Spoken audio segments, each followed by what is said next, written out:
Welcome to A Tale of 12 Gems, our original D&D campaign. I am Joe Treff, your DM this evening and many other evenings, and joining me are my friends Matt, Vincent, Tina, Alana, Kara, and Hannah.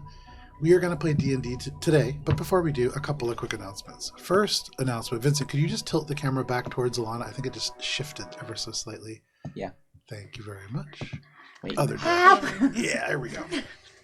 We're all here now.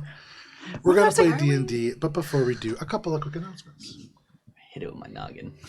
No, it was one of the things that we haven't been doing is playing Starfinder on Thursdays, but that will come to an end very shortly, as next Thursday we are going to be starting with Session 0, a Starfinder 2e campaign called Skull Runners. And this is going to be a cyberpunk campaign that takes place in a mega city called Seethe. You'll learn more about it next Thursday at 6:30 p.m. I am going to be running this game. Olive, Liz, and Dan are joining us from the original Starfinder campaign. And then we have new players who are joining us, named David and Brandon. And so you'll get to meet them on Thursday. And so we also have a couple other systems and games that we play.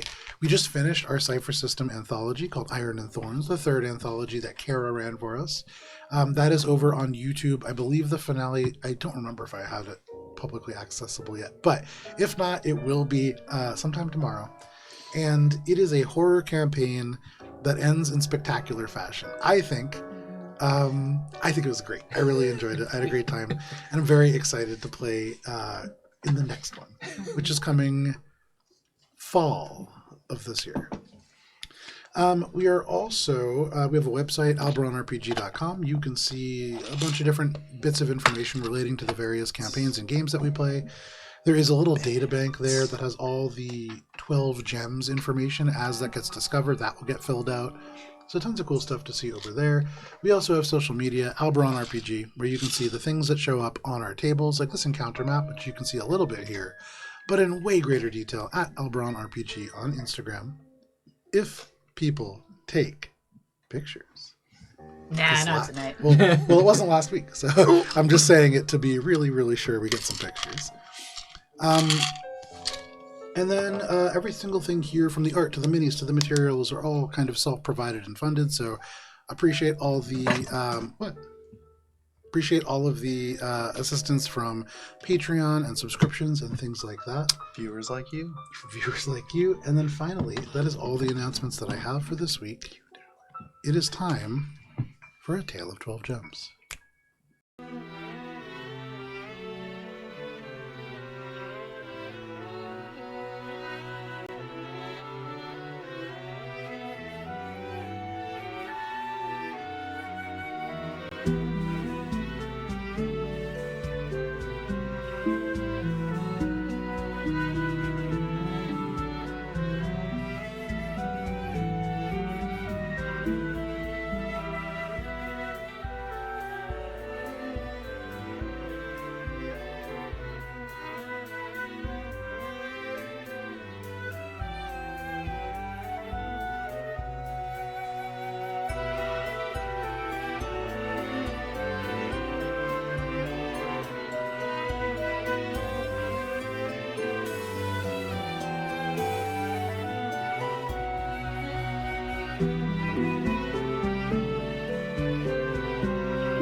And to Kara for the recap. Hello. I keep wanting to call us the Wandering Hearts, but misfits. When last we played,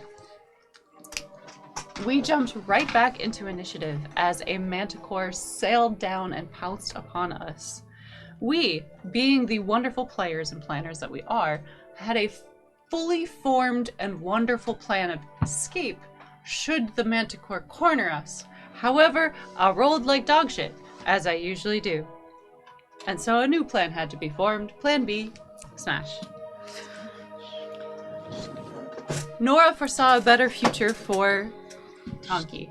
Hello. which resulted in a flaming hand axe to the Manticore's face, which started us off on a good footing as Thule used Enthrall to keep the Manticore focused on him. Grimgob tapped out with a flailaput as he decided to just throw his last spell into everything he possibly had and discovered physics. True story. Ralph offered protection in the form of getting in front of her sister, as her sister took many Manticore spines to the face. And Emmy, once more, exasperated, came in clutch by using the last of her healing power to keep us all alive. But we were indeed victorious in the end against this Manticore. For now, as Thule discovers that this is an adolescent, and there's probably a mother around somewhere. We double back to find a safe place to rest, and during the second watch, Thule and Emmy encounter a massive boar with a wound in its side leaking black ichor. Thule calmed it by reassuring it using Speak with Animals, and Emmy healed its wound and drove out the rot within. Upon hearing this, while waking up for the third watch, Nora is reminded of the Spirit of Mythalstrean, but quickly puts that aside to instead discuss the Dirge Moon and Paragon with Grimgob during the watch. And I think we're supposed to be keeping an eye on something. That's probably fine. In the morning, we wake up stronger, healthier, and a level better, as we make the decision to continue to Orlok and then the Basin, after deciding upon the course of finding the Dirge Moon, which Grimgob knows the specifics of in the Basin, and Emmy alerted us to the potential deadly contagion in the Basin itself. Along our path to Orlok, we come across a femur with markings on it, warning others to stay away. Grimgob recognizes some of the magic and the thoughts behind the markings and shares it with us all, while Ralph shares the origin of gnolls. And while many gnolls have, procreate in the normal way, some gnolls come about by fiendish means and rituals. And this bone seems to be the result of such ritual. Further down the path, we come across the Giant Bridge, TM. And Tongi is ecstatic to learn that there is a bridge that will hold her weight, and comfortably so. Of course, waiting for us at the entrance to this bridge, a giant, massive pile of gnoll bones, as indeed more gnolls seem to have been formed, most likely from fiendish rituals.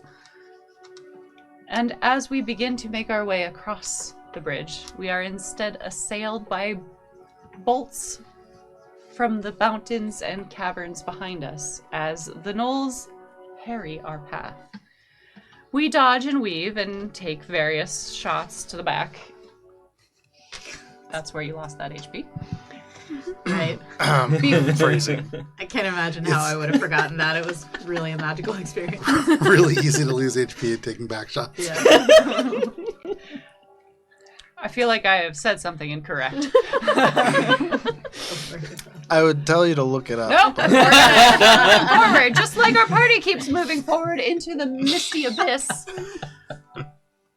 But not before noticing that the statues are following us as well. And as I think about the mistakes I've made in my past, and we think about how we could have possibly approached this differently, indeed, with the misty white stuff behind our back. Misfits. We roll initiative and begin our session here. Are you rolling initiative right away? Talon, I'm so glad that your kids watch this. I said nothing! Y'all made it worse. As you are all crossing this bridge, kind of beset by the runes that at one time made a wall or corridor that held a ceiling aloft, here there are pillars that are broken. Just as you see here, these columns don't go up to anything. They break and are shattered and kind of fall away. There is bits of stone debris that lines the walkway here. and mist and wind just across. But over that, many of you, or not many of you, I think it was only a couple of you, could hear that the stones themselves began to move and shift. And for those of you who were especially good at observation, you saw that several of these statues began to move. There was a question about whether they were on their plinths, and presently many of them seem to be kind of crouched onto these carved out bits of stone, but we'll see for how long that lasts. Can everybody please roll for initiative? It's almost like I had a vision. God damn it. A mediocre Moving real vision. slow today, boys. It's okay, you got a Nora on your back. Oh boy. So, anybody natural 20? You look like you got one. I didn't. Anybody 25 to 20? Ooh, 20 to 15. 16. Please don't tell me I'm first. You are? Here to be You first, are. my friend. Anybody else in that club? I'm Wow. hanging out down 15 near to the 10? bottom. I got an 11. 11 for I don't want to be Melora. second. If you think about it, first is really just last with extra steps. 10 to 5. It's a really fast. Six. 5. 6 for Thule. Buddy. We have 5. Oh, 5. Ralph, Who's supposed to be good at Ralph and at Grim, this? who's the faster dex? I have 14. I have probably about an 8. An 8. So, Grimgob is going to go before Ralph by just a I should have little known bit. with the negative. I was like, And then Tonky. 2. 2 for What's Tonky. going on there, donkey? There's a little bit of I'm time. not a real for Tonky. barbarian. I don't like have advantage. The way that this worked out, if only you could know what to expect when you were expecting. Emmy is actually going to be starting us off with a massive 16, followed by the Gargoylettes at 13, followed by Nora with an 11, then Thule with 6, Grim, and then Ralph with 5, and at the very end, Tonky with 2. Emmy, these statues come alive, and not prepared for this. Nobody expects the Spanish Inquisition. Remind me, were we all aware of this at this point, or? Nora had shouted out, "The statues are moving." yes, and so now as that happens, you can hear almost at once down this bridge as they all sort of separate from the stonework that they had emulated to be a part of.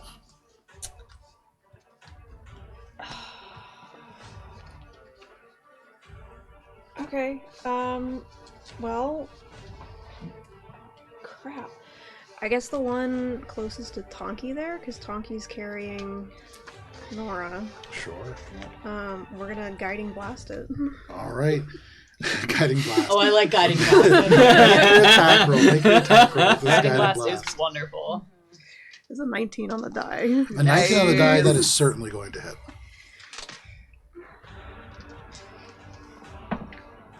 For 9 points of Ooh. damage.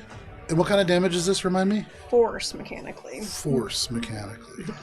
So this just hits this creature. There is this splash of this radiant looking light, and it deals the full amount that you would expect. This creature bears these fangs, and though the throat appears to be stone, you can hear this sound that comes out of it. Anything else, Emmy?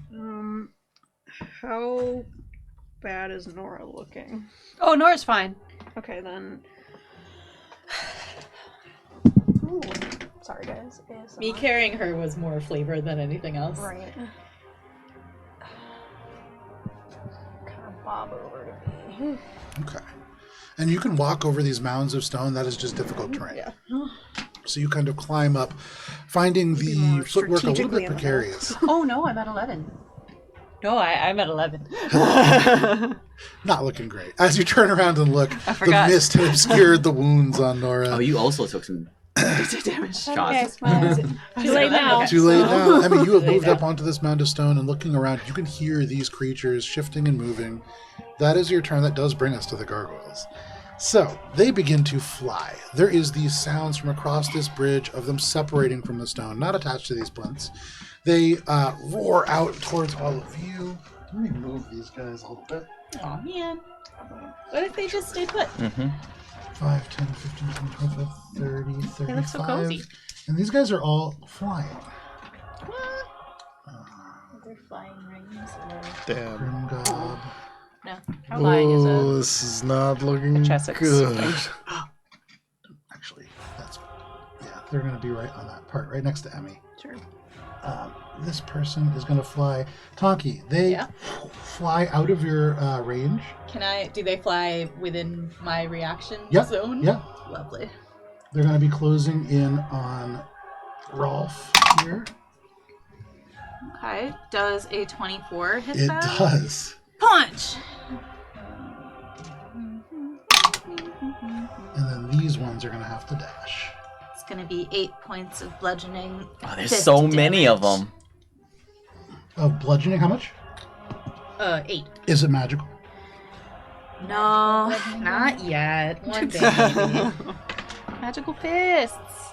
Only my eye 6 on of them something can get into that's range still- to make their attacks. Wait, let me double check that. 1, 2, 3, 4. Yeah, only 6 of them can get into range and make attacks. The other ones have to dash across this. But they fly quickly, moving much faster than a larger gargoyle might. They're almost imperceptible against the stone as they kind of cling and freeze for just a moment and then spring to attack. They attack with tiny little claws. And we'll start in the back. Tuli, there are 2 that are each going to get a claw attack against you.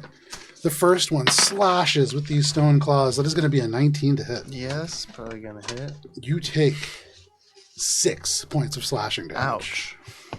And then the second one is going to be a 14 to hit. That is also gonna hit. Ooh. That is only going to be 3 points of slashing damage, though. Okay, that's a little better. These creatures just grab onto you. They dig in with these claws. You feel them twist into your clothing. Can you make a strength saving throw? As a bonus action, they are going to attempt to drag you. Oh no. I'm not good at these. Ah. Strength, you said. Yeah. Let me see. 10. They grab you, and despite the fact that they are small, with 2 of them on either side, they balls hoist sounded you. You feel your feet leave the Uh-oh. ground, and you are Oh! shifted 5 feet. Oh boy. no. Hoist! So did you take Featherfall? Nope. Remember when I was like, damn, Now, that would have been good, but I didn't. I Grim. took healing word. Yeah. you are suddenly surrounded by these creatures, and one of them is going to scratch at you with its claws. That is only going to be an 11 to hit. That will miss. But with 2 of them flanking you, these tiny claws dig into your clothes. You feel your cape just kind of grab tight against the back, almost choking you. Can you make a strength saving throw, please? Knock it. Okay. Even though one of them already had to move there as a part of It's his a bonus turn. action for one guy, yeah. Strength? Yep. Let's see. 14. With the 14, as they grab you, almost unconsciously, Grim, you make yourself just more dense. Sink into the stone, and they cannot grab you and pull you away. Y'all were moaning and groaning about move actions being the only thing you could do in Cypher System. For you, Nora, you are just taking a single claw attack. Yep. Ralph. That is going to be a 16 to hit. That does not hit, but my hand was up because I have a question. Yes. Has it been more than 10 minutes since we took a hail of arrows? No. Then my concentration on Nora's Shield of Faith is still active. I imagine you have about 7 minutes left. Makes sense. There you go. So who's getting hit by this attack? Is it? This is Ralph, Okay. but not getting hit because it's just a 16. Concentrating, yep. All right. So then shifting down the line, Tonki. Hello. Emmy, first you're getting a hit from 1, just Yeah. some claws. That is going to be an 11 to hit. That misses! And then Tonki, because of the dash, only one of them gets into range to attack you. That is an 8 to hit. Nope. And so unable to do so, but Tonki, beset on all sides, there also as a bonus action, despite the fact that you are massive, the size of probably 6 of these creatures put together, 2 of them attempt to lift you to your feet. Can you make a strength saving throw, please? I'm imagining Red. Oh, this is perfect music for like a struggling, like tiny gargoyle being like, 13. With a 13, that is enough. These are tiny little creatures. And if there was more, you imagine it may not have been. But with only 2, easy. You break free of these creatures. Swatting one straight into the pillar next to it. It grabs on, freezes, and then lunges back into combat. But that is all of the Gargoylettes. That brings us to Nora. So we've got 2 directly next to us, yes? Yes. Let's see. I had planned to do something like this, but I don't think that would work no more. Let's go instead with a magic missile. Okay. 2 or 3, depending on how you look at it. Let's go with two to the left, 1 to the right. Okay. Just to, do our favorite thing of dividing up the damage as I search for another d4, which I thought was in here, and it's just at the bottom. Ta-da! Well, one of them is the one that was hit up by the reaction, so it's hurt. Great. Yeah. So, I punched it. so that's 7 to this one right there. 7 points of force damage, correct? Correct, indeed. Alrighty. Does the full amount that you'd expect. And then 4 points to this guy. And that guy already took a little bit of a hit. He's looking kind of hurt. Oh! You can see little bits of stone just pelt across the floor with each of these strikes, dealing the full amount of damage. They shriek a little bit. They try to get away from these strikes, but the magic missiles just seek. It is a storm of these tiny little gargoyles and magic missiles seeking them, like the tiniest dogfight you could imagine. Anything else, Nora? Do you want Nora to stay on your back? I think Nora probably knows that Tonki's not about to be able to. Nora Take gets care off. of you? Nora gets off Tonki's back and shields puff. There you go. And what? Oh, shields puff. You shield this tiny little cat that kind of curls up within your garments. That is your turn, Nora. That brings us to Thule. All right. How am I off the ground right now? No, you're still on the ground. They just dragged you like 5 feet. Okay. They're very small. They're not able to lift. They went like. Okay. They just did a rep with you. Okay. Things like that. Oh no! Their horns aren't very good, though. And I can't move through their spaces, so I'm stuck in this spot. Right? I am going to cast. Could he move diagonally, like to here, to here? I forget. Yes, you can. Okay, so you have that option. Cool. Oh, Okay. they're not grappling him. They just pushed him. Correct. Nice. Okay. Cool. Then in that case, I am going to move So peachy. this way It does provoke an attack of opportunity. from this guy, right? Yeah. In that case, before I do that, Okay. I'm going to cast my spell and then move. Okay. So I'm going to cast Nathair's Mischief, Okay. 20-foot cube. Yeah. How much do you want to not get hit by this? I don't think you get to ask that question. I think you just have to. Let's see. I don't. Yeah. When you look Wait. into Grimgob's eyes, what do you see? When you zoom in Regret, really far, error. the text says, no. You know what? Please no. You've been a little cavalier with your casting, To destroy all so I life. feel like I want to get that third guy, especially because he's the one who's gonna get me with that There you reaction. go. So you throw this spell, Nathair's Mischief, over. You look at Grim, and you try to determine how badly does Grimgob want I don't to look not be. there. I'm like, uh-oh, whoop, whoop, whoop, whoop. I don't want to get pulled off the side. Cast. So go ahead and roll that dice. This is an adorable tiny dice tarot, by the way. Yeah. Is that new? That's new, Yeah, right? it's new. Oh, that's so smart. Molasses. This area becomes difficult terrain until the start of my next turn. That actually is probably okay for you. So as this What do I cube do? takes place roll within down? the space, Grim, it's just you, difficult terrain. Thule, and these 3 gargoyles are doused in molasses. It is the great molasses spill. It floods umbrella out up, I don't across get the doused. space. You put up this little umbrella. The umbrella wilts under the weight of this. Molasses is quite Yeah, heavy, it's but It you, tastes good though. it does. But you fill this space with molasses, and it certainly does become a little bit more difficult to move around in this space. It doesn't hurt you, and so Grim, of all of the spells that you could find yourself within, this is probably not the worst. This area is difficult terrain. Yeah. Even in the air, there is just particulates of molasses kind of hovering 5, within that 10, 15, 20. feel like everyone makes fun of this, but it's really 25, tragic. 30. I'm gonna come to here. And bonus action. So that is difficult terrain. Yeah, I have to. Okay, gotcha. And then I'm going to bonus action. I'm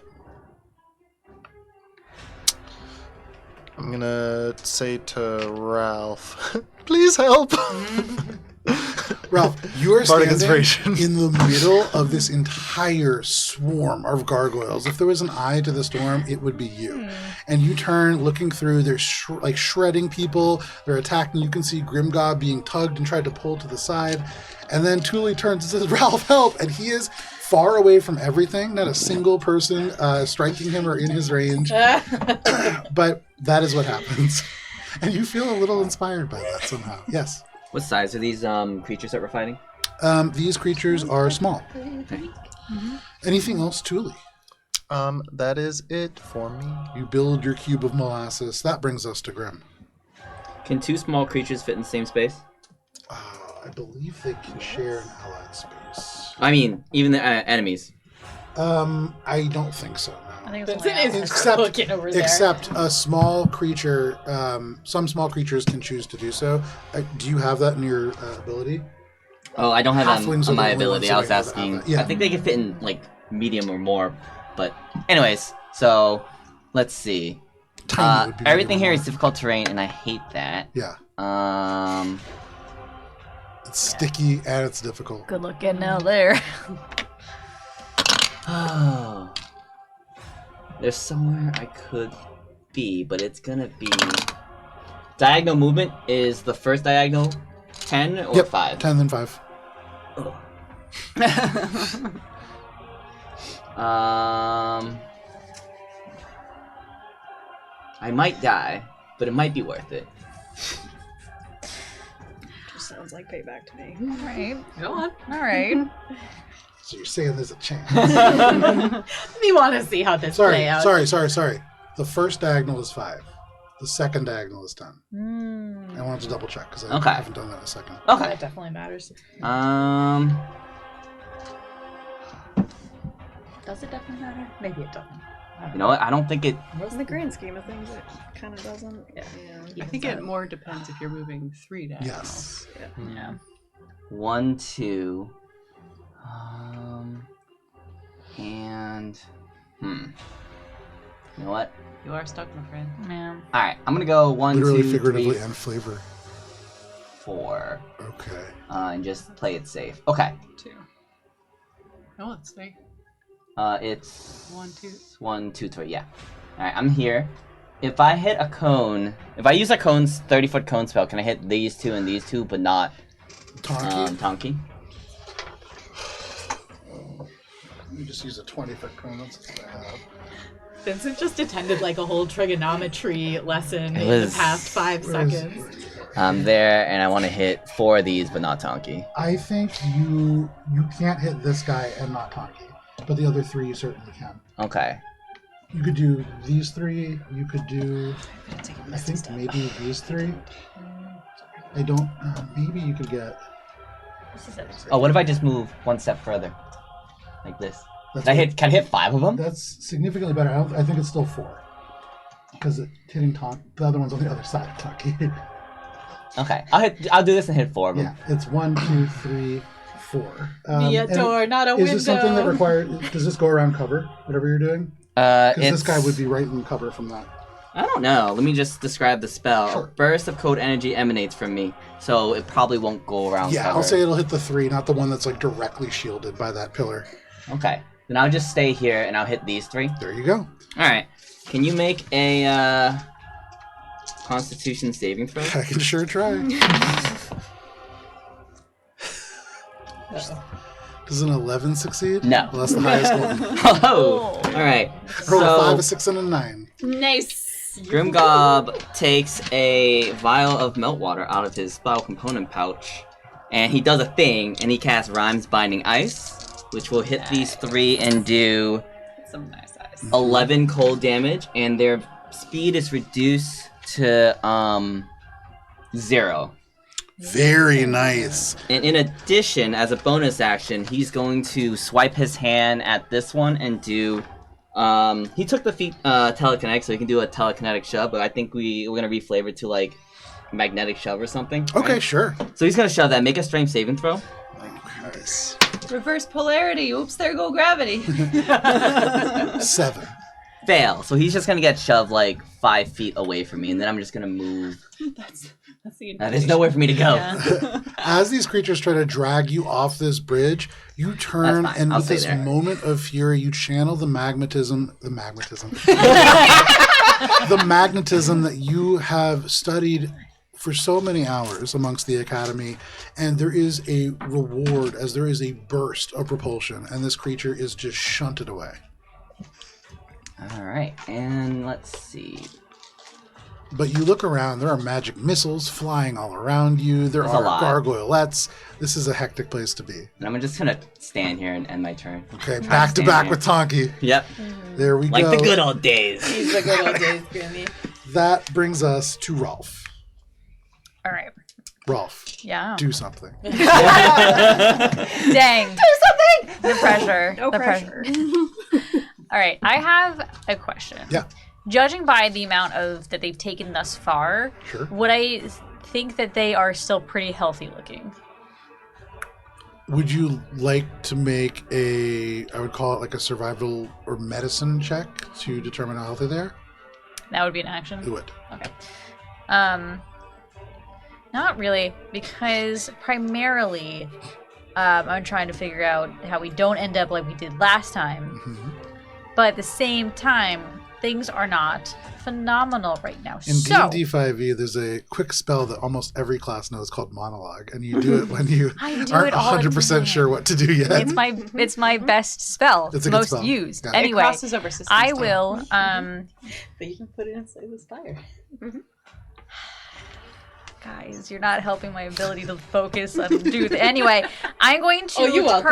turn to the closest dude, Okay. which I'm assuming is the one that's going to be. This one here and here. Diagonal. They're both within. They're both within like Yeah. touch range. Yeah. Yeah. I'll just do the one that is in between Tuli and I. So Okay. the one that's like the diagonal there. As Tuli yells for you to do something, Yeah. this thing comes right into your range. So I'll yeah, do sure. something.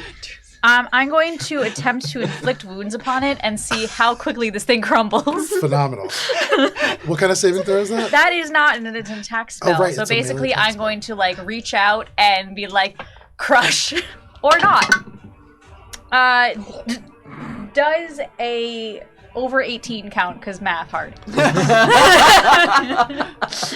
Ralph studied justice, not Yeah, math. absolutely. Guys, It's a social science. you know, it's also one of those days. Oh, yeah. It's all about the he said, she said. 12 necrotic damage. 12 points of She necrotic sells by damage. the So this seashore. creature that has already been damaged, I believe. No, not damage, just slow. Never mind. How much damage? 12 necrotic 12 damage. points of damage. Molasses. That damage does the full amount that you would expect. This creature shrieks as it takes this hit. It's hurt. But does it look completely devastated? Is it crumbling? Certainly not. Okay, cool. That gives Ralph a good amount of information. I do not have any bonus actions that are not leveled spells right now. So, for any movement or anything, I do believe there's not much I could really do or go. So I will just stand. There you go. Use all your movement to move a single spot, and that is nowhere. Standing is That brings doing us Yeah. to Tonki. Finally, at the end of time, Tonki, you just noticed now something's going on. Why we have to wait so long? Because there was a Nora on your back. She's got one right next to her, which is the You have the two one next that, to you. Yeah, and then there's one over here too, 5 feet away. All right. Which is the one that Ralph just hit? She hit this one. Yeah. right? Correct. Yeah. Okay. This, and these three have all been damaged this combat. And this one. And that one. Oh, and Very that one. good. All right. Ah. We've spread it That so one evenly. is the one I punch. Oh wait, no, I get big first, then I do it. Which one are you doing? This one. here. Okay, absolutely. But at first, I get big. Step 1. Get Get you mined out of gutter. The whole time that all of Tonky this gets is swole. happening, the whole time that all this is happening, gargoyles attacking, little magic missiles lacing between you. There are swords being flung. Molasses fills the air. There is a guiding blast that hits one of these gargoyles. The whole time, Tonky is just, it's growing. It's growing. And finally, Tonky, you are big. Me about 10 and a half feet tall now. Somebody up. All right, punch that guy. Yeah, That's gonna be a 15. 15 is a miss. Okay. These That's creatures damage. are darting side to side. They move quickly. And as you hit them, sometimes they touch the stone and just kind of become part of the statue. And it seems to almost hurt you to strike them in those places. They are very quick. All right. Well, Tonki's gonna stay where she is and just try to be really menacing so that they all attack her. Absolutely. You are like King Kong holding on a little bit to this pillar. Like, absolutely. That is your turn, Tonky. That brings us to the top of the round to Emmy. Okay. Emmy, now that the mist is kind of blowing by, you can see Nora actually is kind of hurt. Yeah. So I think just because she's not really aware that she has this ability yet, and moving to reach out and touch Nora. You don't have to move. Far. Almost on the one hand, kind of shoving the one that clawed at me. That'll be shocking grasp. Okay. Nice. Very good. That's con. Believe it I think it is. might be Dex actually. Nope, it's a spell attack. Oh, Yeah. okay. You must reach out. High five. For a dirty 20. Dirty 20 is a hit. I had to keep like restraining myself from completing a song lyric. every For time I say max that. damage, that is 8. It is lightning. So The lightning deals the full amount that you would expect, magical as it is. And that is the one that was where? Which one? that was the one that hit me with the claws. The I one think that hit the you one. with the claws. Yeah. And it can't take reactions until the start of my next turn. So kind of reaching, like, kind of pushing them aside to reach Nora. That'll be Cure Wounds. Okay. Cool. With one hand, you touch this creature, and there is this of electricity, and as it shrieks and moves, the other hand comes out, and for just a moment, Nora, you're not sure if you're just about to be unlimited powered, but this is just a healing touch instead. That gargoyle that you hit looks the roughest of the bunch. You could do some with some polishing. I think it's 10. Ooh. I am almost Very full. nice. Good. Because Billy was so awful. Anything else, Emmy? You do stand on these unsteady rocks very close to the edge of this bridge.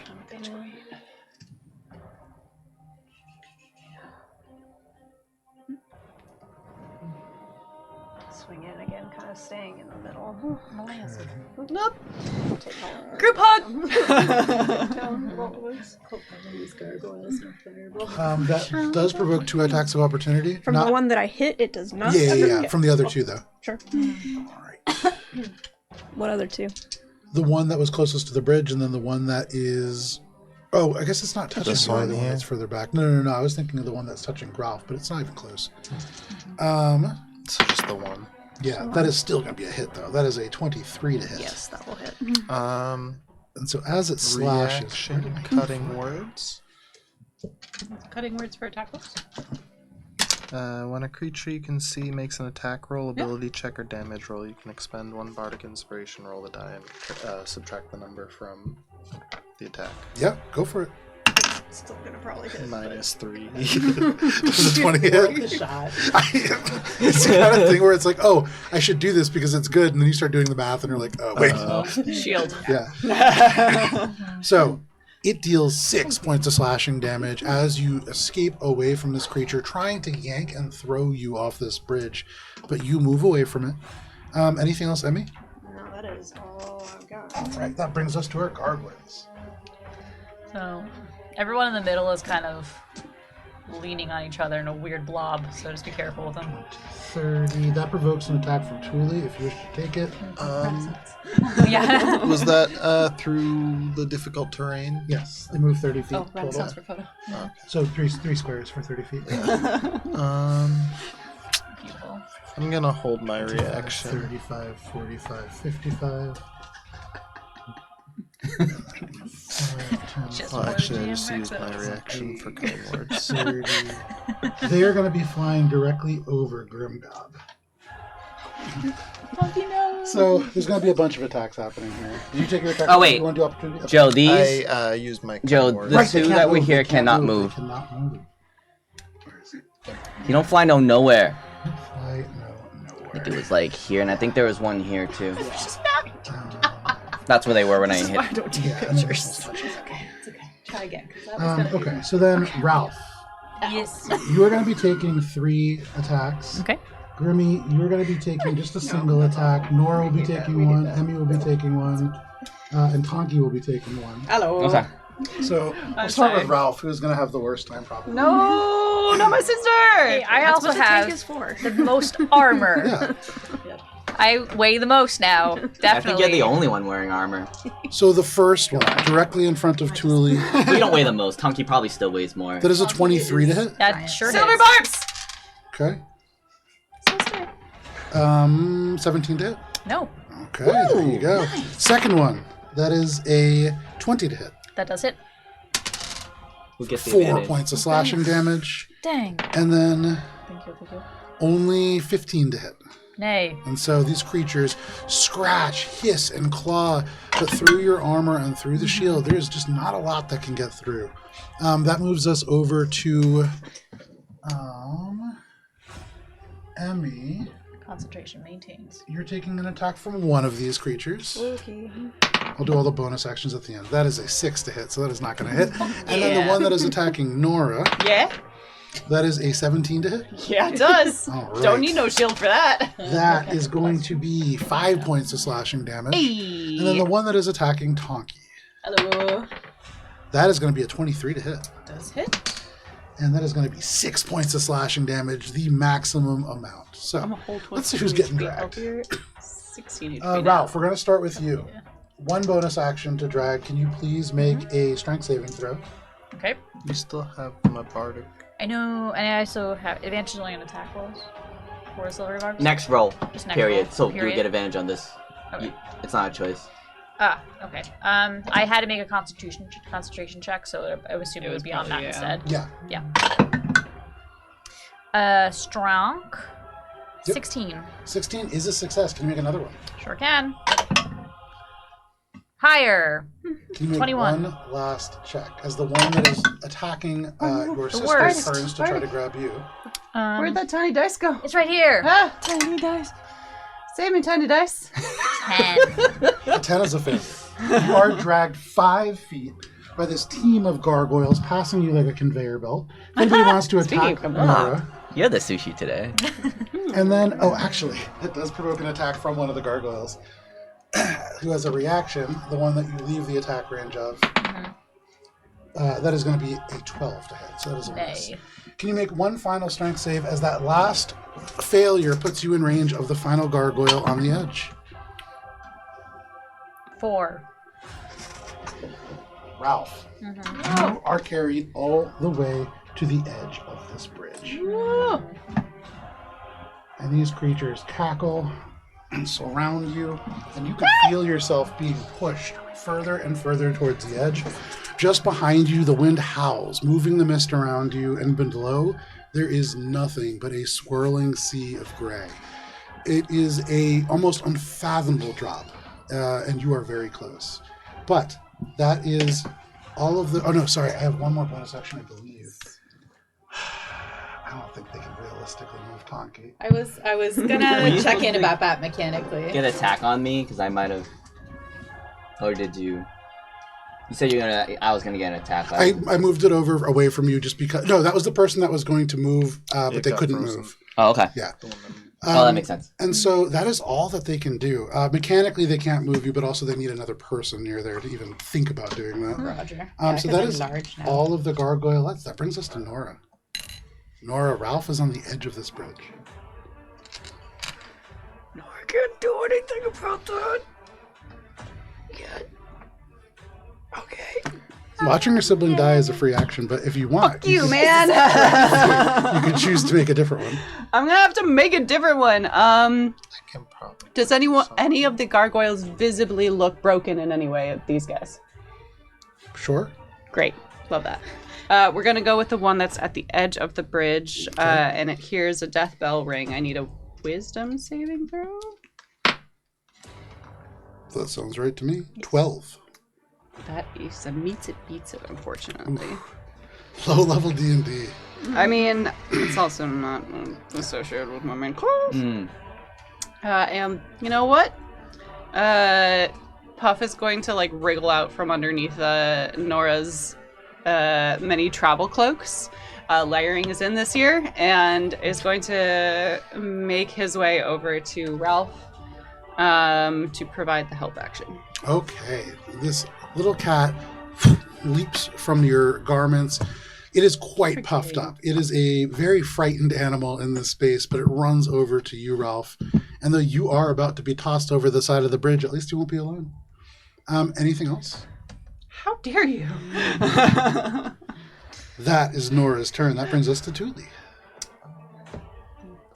Can both my So, Emmy's up here, right? Yeah.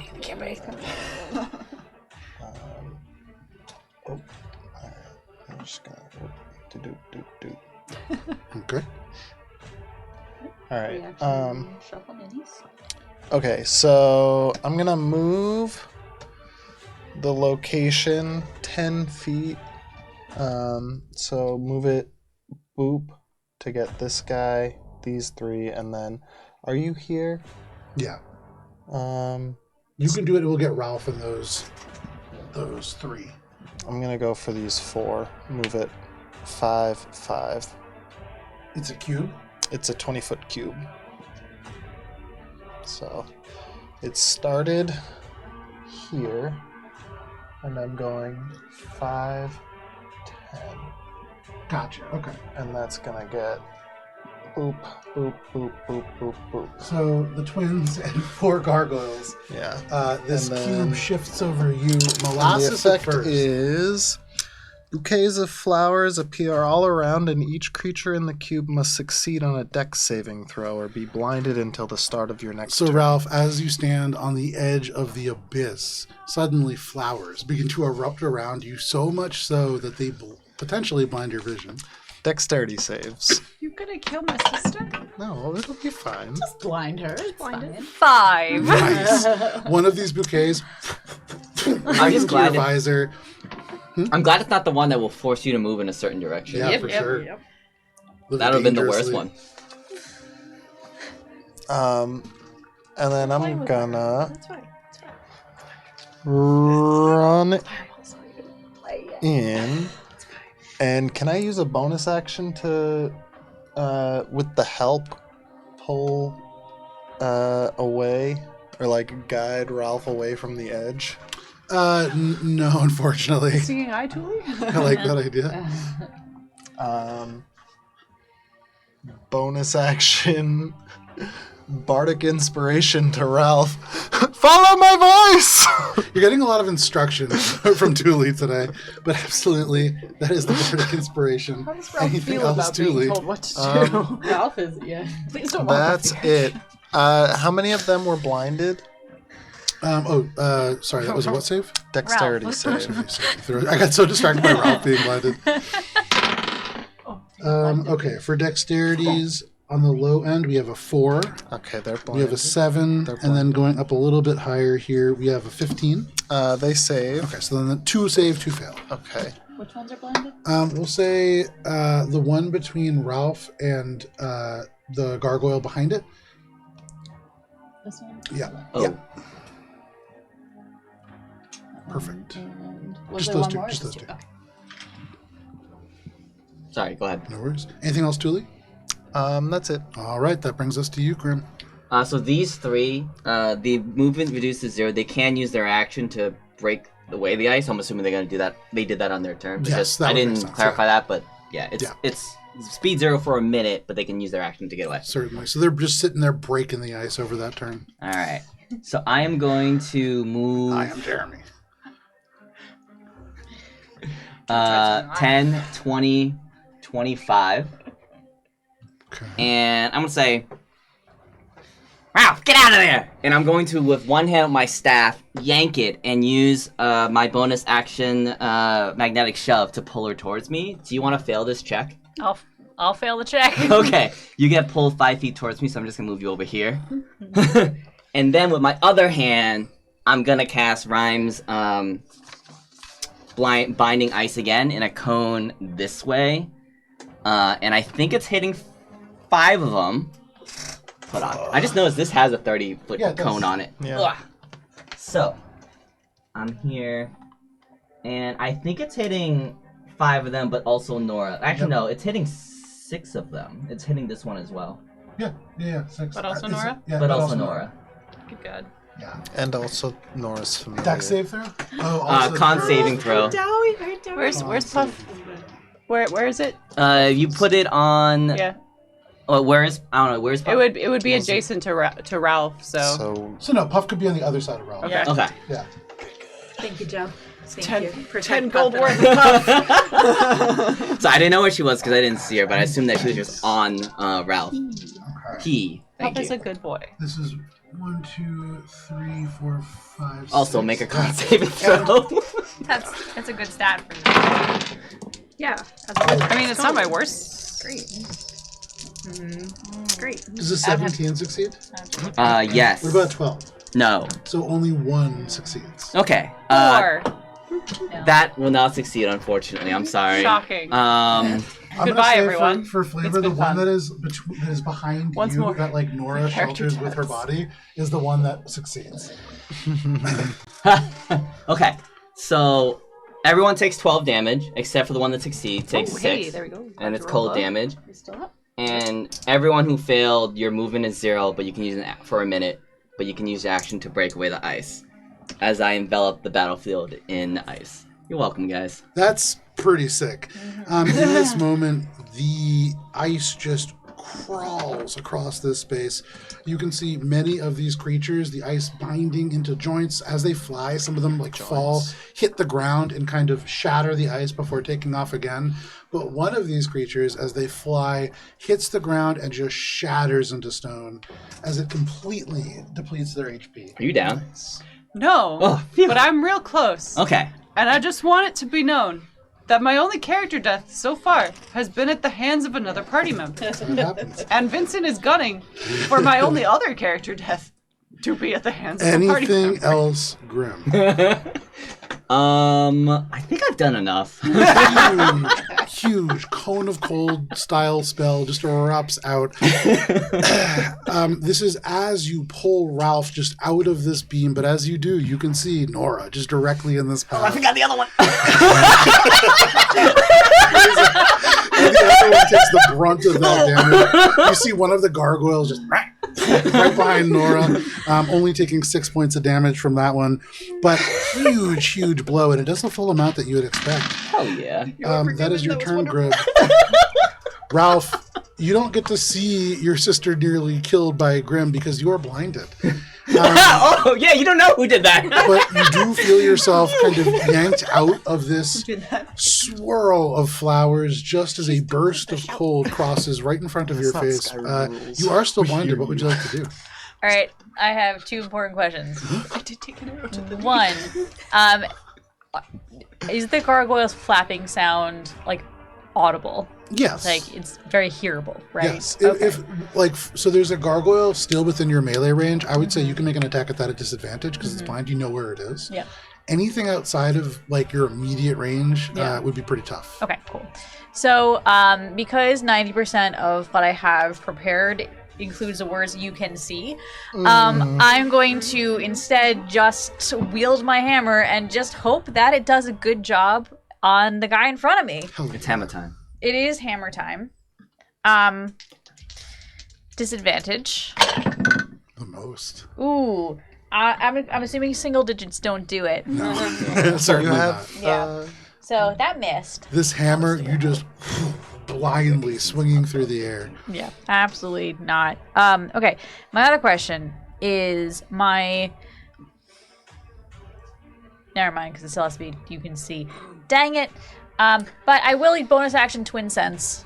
Okay, bonus action, twin sense. You use that Enough ability. to say yes, You- Grimgub. Anything else? Wait, what? That's it.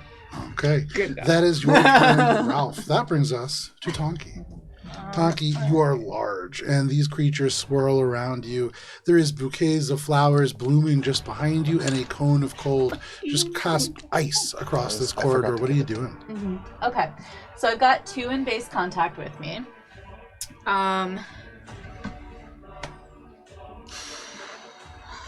Let me see. This one looks pretty hurt. That one, I don't think we've hit that one. Yeah. Just a sec. There's only 3 that are unhurt. Yeah. Do we consider a grapple isn't considered an unarmed strike, right? Like it's its own category of thing.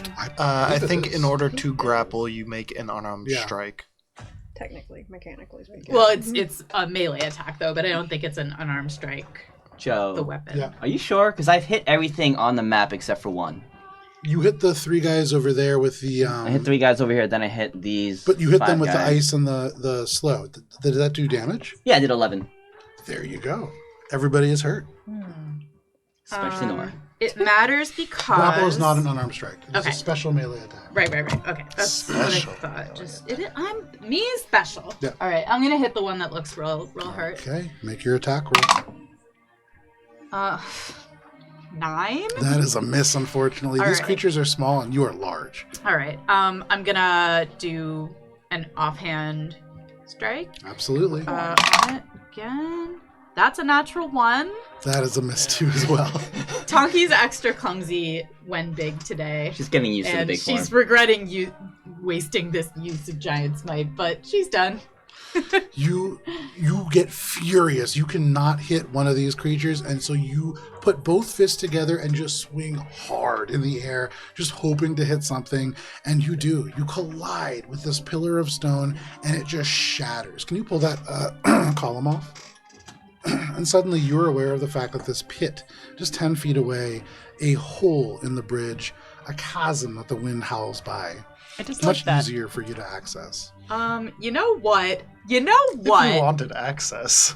Anything else, Tonki? Yes, I'm using an action search. There you go. Tonki's getting bored and frustrated. All right, I'm gonna try to hit it one more time. Get him, with Donkey. my action search.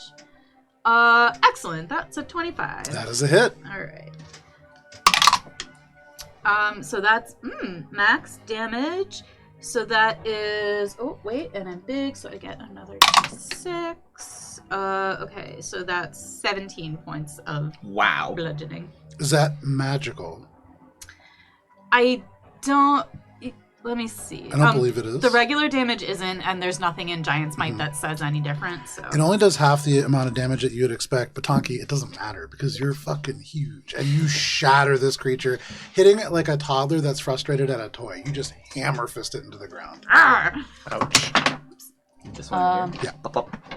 I took one of those to the face earlier this week. oh no! Toddler Just like that fist. for you.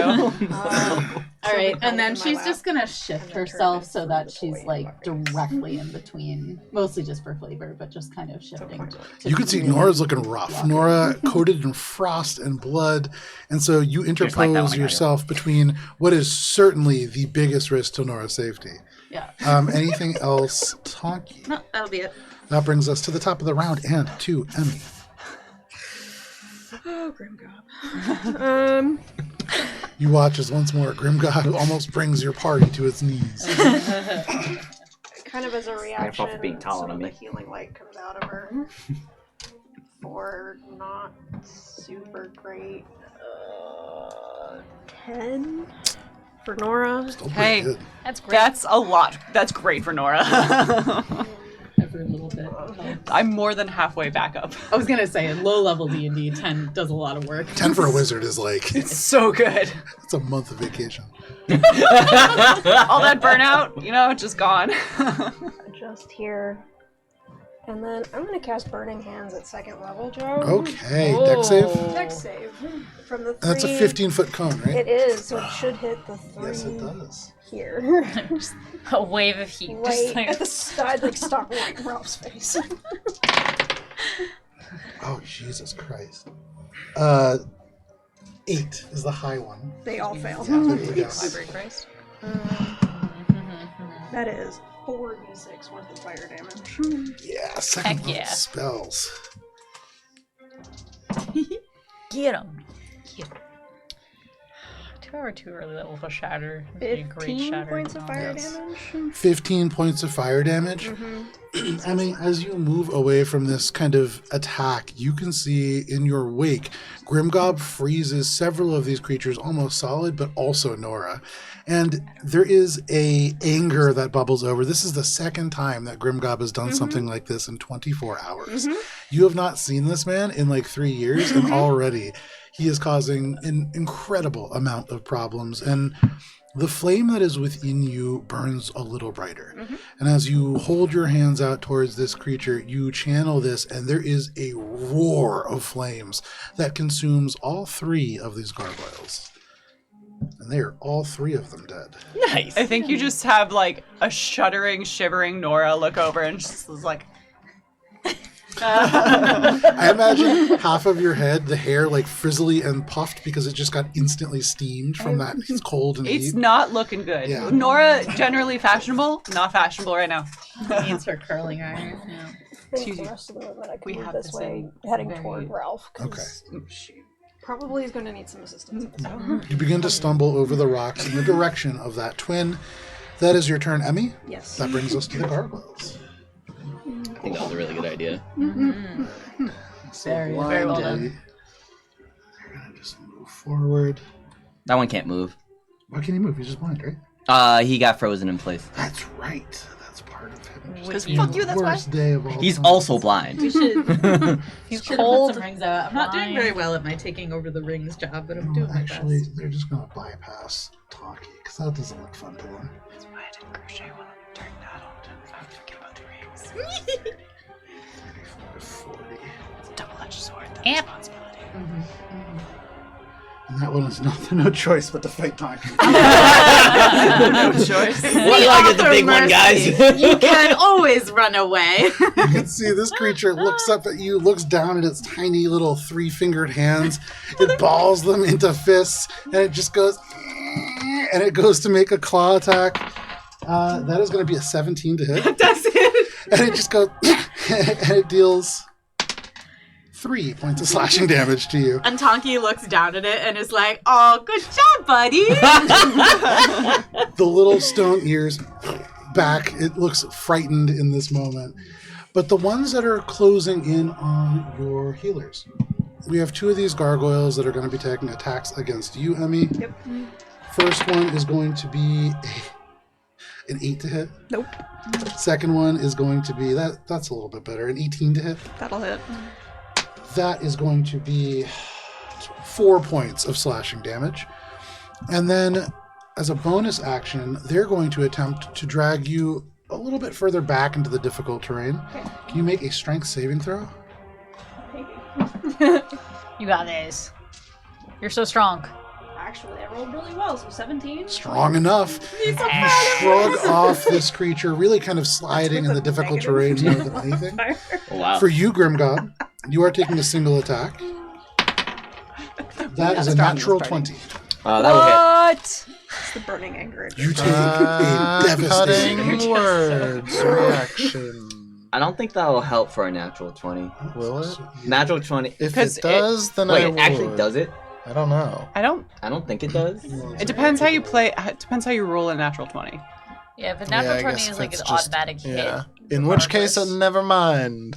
I think. I'm going to say for a natural 20, probably it won't work, but that But will also never work in your mind. favor. So, Yeah. Yes. Hey, I Similar don't kind of care thing. how it's ruled as long as it's consistent. so for this, you are taking a devastating 4 points of slashing damage.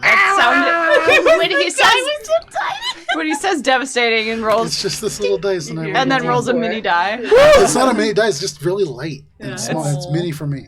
I would love for it to also be mini next time. But more importantly, can you make a strength saving throw? Yeah.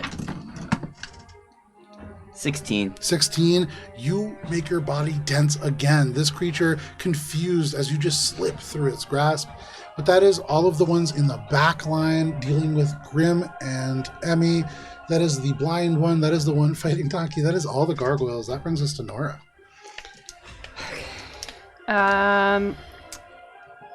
We're gonna try the Bells of Doom once again. A wisdom saving throw from this guy near Emmy. That's pretty good. That's going to be an 18. Why are they so wise? I don't know what it is, but for Toll of the Dead in particular, I don't think I've failed yet this campaign. They're like You proof. failed once, and I got to roll a d12, and you know what? I want to roll a d12 again. Silver barbs.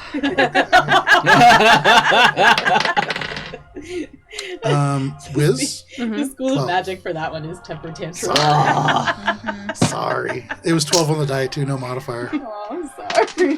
Do you have any important rolls today? Because you could just make him fail it if you Not- want to roll that dice. Yeah, but I don't want to use up a port and roll in the third try. Gargoylette. Also, my Nora. sister's got we're gonna go see her boss today. Ah, gotcha. Anything else, Nora? No, we're Alrighty. gonna just live in shame behind Magic Carp Tonky here. uses flail. Fuck That you. brings us to Tuli. Don't worry, Nora. Me not see it. No one's seen nothing So over at the here. start of my turn, I'm gonna move the thing back so that It it only hits that only one guy. hits this guy. Gotcha. Yeah. Roll your d4. That's a tiny d4. That's the time to and be it is a 1, which The means smell of apple Yes. pie fills the air. wisdom save. This creature is going to make a wisdom save. No, it's not. That is a 7. It is charmed by me until the start of my next turn. That's This just creature cruel. is blind. It's frozen. It's It no is- longer blind. Oh, okay, good. 'Cause Yeah, that right. effect As the wears off. flowers clear, the music changes. It is a single strum of a guitar, very Spanish coded, and this creature, the first thing that its eyes lay upon are Tuli, the little umbrella kind of drawn away from Tuli's face, Tuli's long lashes slowly opening and closing, and this creature is charmed. It is very charmed by you, Tuli. That one. Where was that? Like just one turn earlier. Well, it was It was being blind. yeah. And it he- was blinded. They haven't done a lot to you. It's really been Grimgob. But anything else? Yeah, I haven't done anything yet. yeah. That just initiates happens. mischief. Yeah. How's everyone looking? Bad. Well, no, less bad. Tonky's just looks mad. angry in place. Tonky is down, but I fine. wouldn't She's angry. prioritize her. All right. Mad. Not down. It's down in number. You know, things. I'm going to Starry Wisp this one. Okay. So that's gonna be. Where's my little? Grimgob, as these creatures try to pull you away, Tuli turns, and you can see just past 13 to Tuli, hit. this gargoyle straight up falling in love with him. But Tuli turns and just tries to pull this creature near you. It was a 15? 13. to hit. 13. That is a miss, unfortunately. It's a big Starry thing of a Wisp, show just long ago. wide. The flowers clear. Then, as a bonus action, I suppose I will say to Nora, hang in there. Healing Oh word. no, the worst Are advice. his bardics always going to be motivational posters? No, I that's don't know, a this healing is- word. That would be fantastic.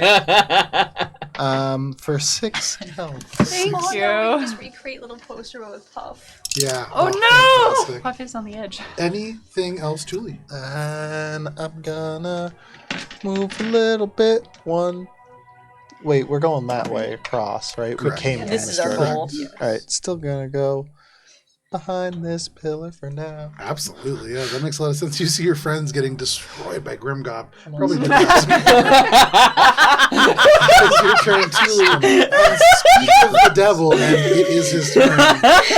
Grimgob, what would you like to do? Bonus action disengage. I will say, and- if you stand on the other side of Ralph, you can get the entire party minus Tuli. You know You what? really want us to go to the Shadow Dark. Shadowfell? It's not a bad idea. That was it.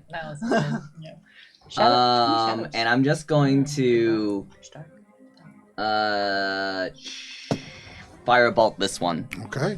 I'm sorry, was it bolt? By me. And it looked like was it Nora or the gargoyle? Fireball at Nora. Let's be Let's roll a dice and see which one I hit. 'Cause I I'm was just... unaware that in all of our letter writing to each other that we were Firestorm. developing a rivalry Flame that strike. extended to level 7 flame strike.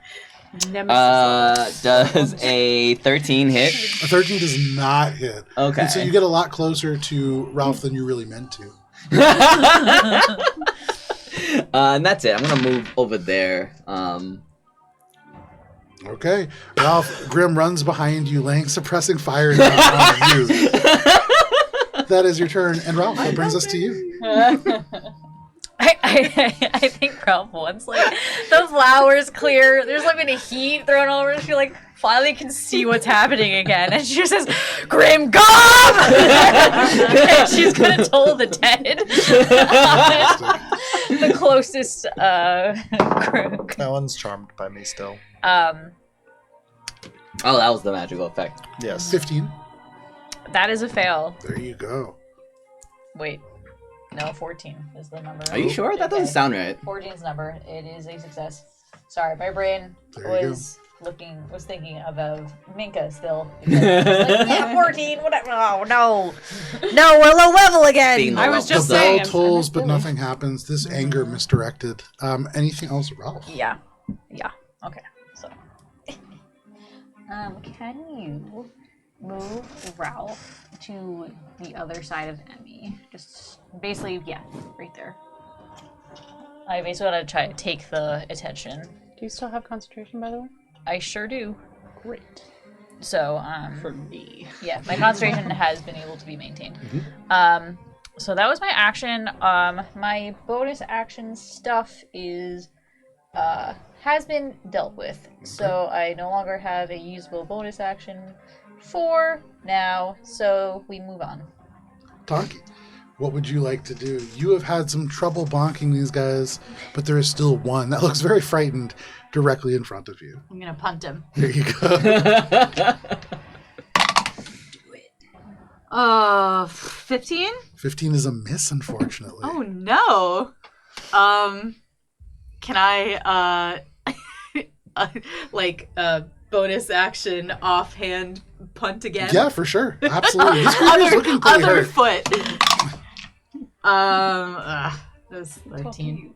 Still a miss. You keep trying to just kick this creature, and every time that you kick it, you kind of hit it just like when you hit a football and you go with the momentum. You just kind of loft it maybe 10 feet up in the air, and then it kind of lands. You kick it again, almost like you're playing hacky sack. And she goes, "Stay still!" But it won't. It will not. That's And her turn. That is your turn, Tonki. That brings us to the top of the order to Emmy.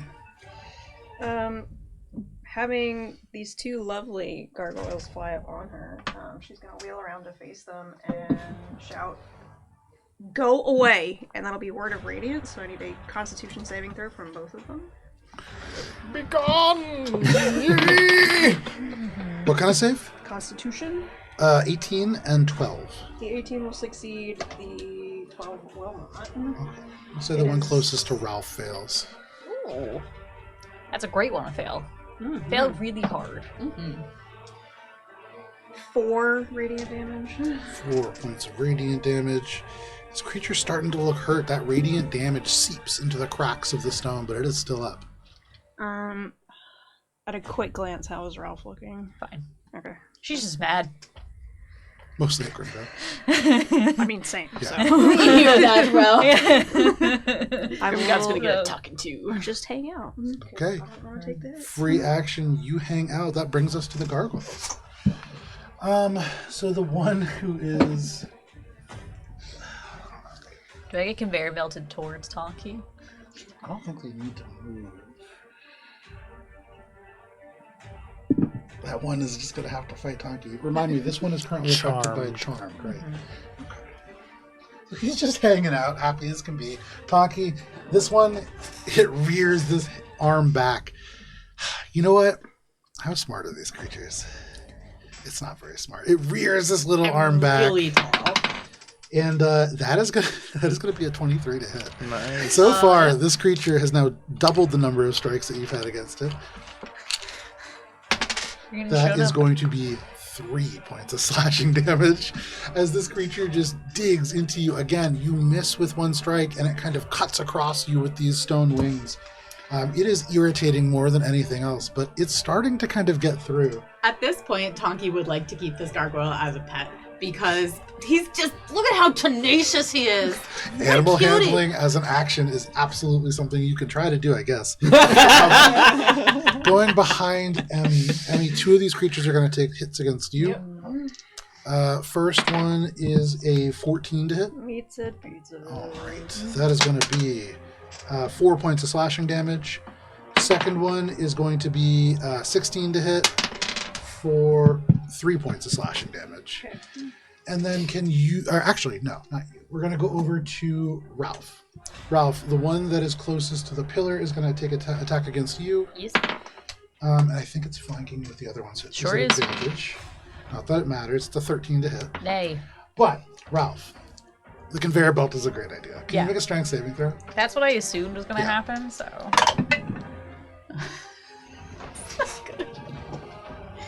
Do I still have my inspiration? Yeah. Yes, I do. Oh, maximum inspiration. Total. 16. That is a success. Go ahead and make another strength saving throw. Okay, so no more inspiration. But this is a 13. The inspiration is all that you needed to keep your feet, because a 13 is enough. Okay. Barely, but it is enough. You are able to stay firm. These stones under your feet kind of giving way as you move, almost turning to assist you. You are able to keep your feet. They cannot drag you. They cannot conveyor belt you away. Emmy, you can make a strength saving throw as Ralph was not able to reach that final gargoyle. 17 again. 17, you shove this creature away from you, and with the radiant fire still flickering away from your fingers, this creature unwilling to try to grapple with you. That is all of the gargoyles. That brings us to Nora. Nora scoops up Puff. You scoop this cat up into your hands. I will roll a d12. Please give me a saving throw, wisdom, so that I can please roll a d12 and feel good about it. Whoa! Oh no! So 16 on the die. Sorry. I want to keep some spell slots for later. Yeah. Yeah, definitely. Bonus No, action that's scoop, and that's all. There Nora's you go. gonna just crouch, I guess. I'm sorry, girl. Most of this time, you've just been like huddling up into Tonki's back. Part of why Tonki can't really hit is because when Tonki reaches back to punch, the elbow touches you, and Tonki's like, "Oh, I have to be careful." And it's just a tiny little punch forwards. I'm a house wizard, But man. she goes, don't worry, Nora. We all have them days. And like as Tonki's saying this to you, this creature is like digging into Tonki's neck with these little talons, but Tonki is just talking to you completely, seemingly unperturbed by that damage. Me not get a hit in either, Nora. It okay. To be clear, Nora's still frozen to the ground. Truly. Move it so it's boop, boop, boop, boop, down. Forgot about Okay. that. And I was the And one it who did it. is 2.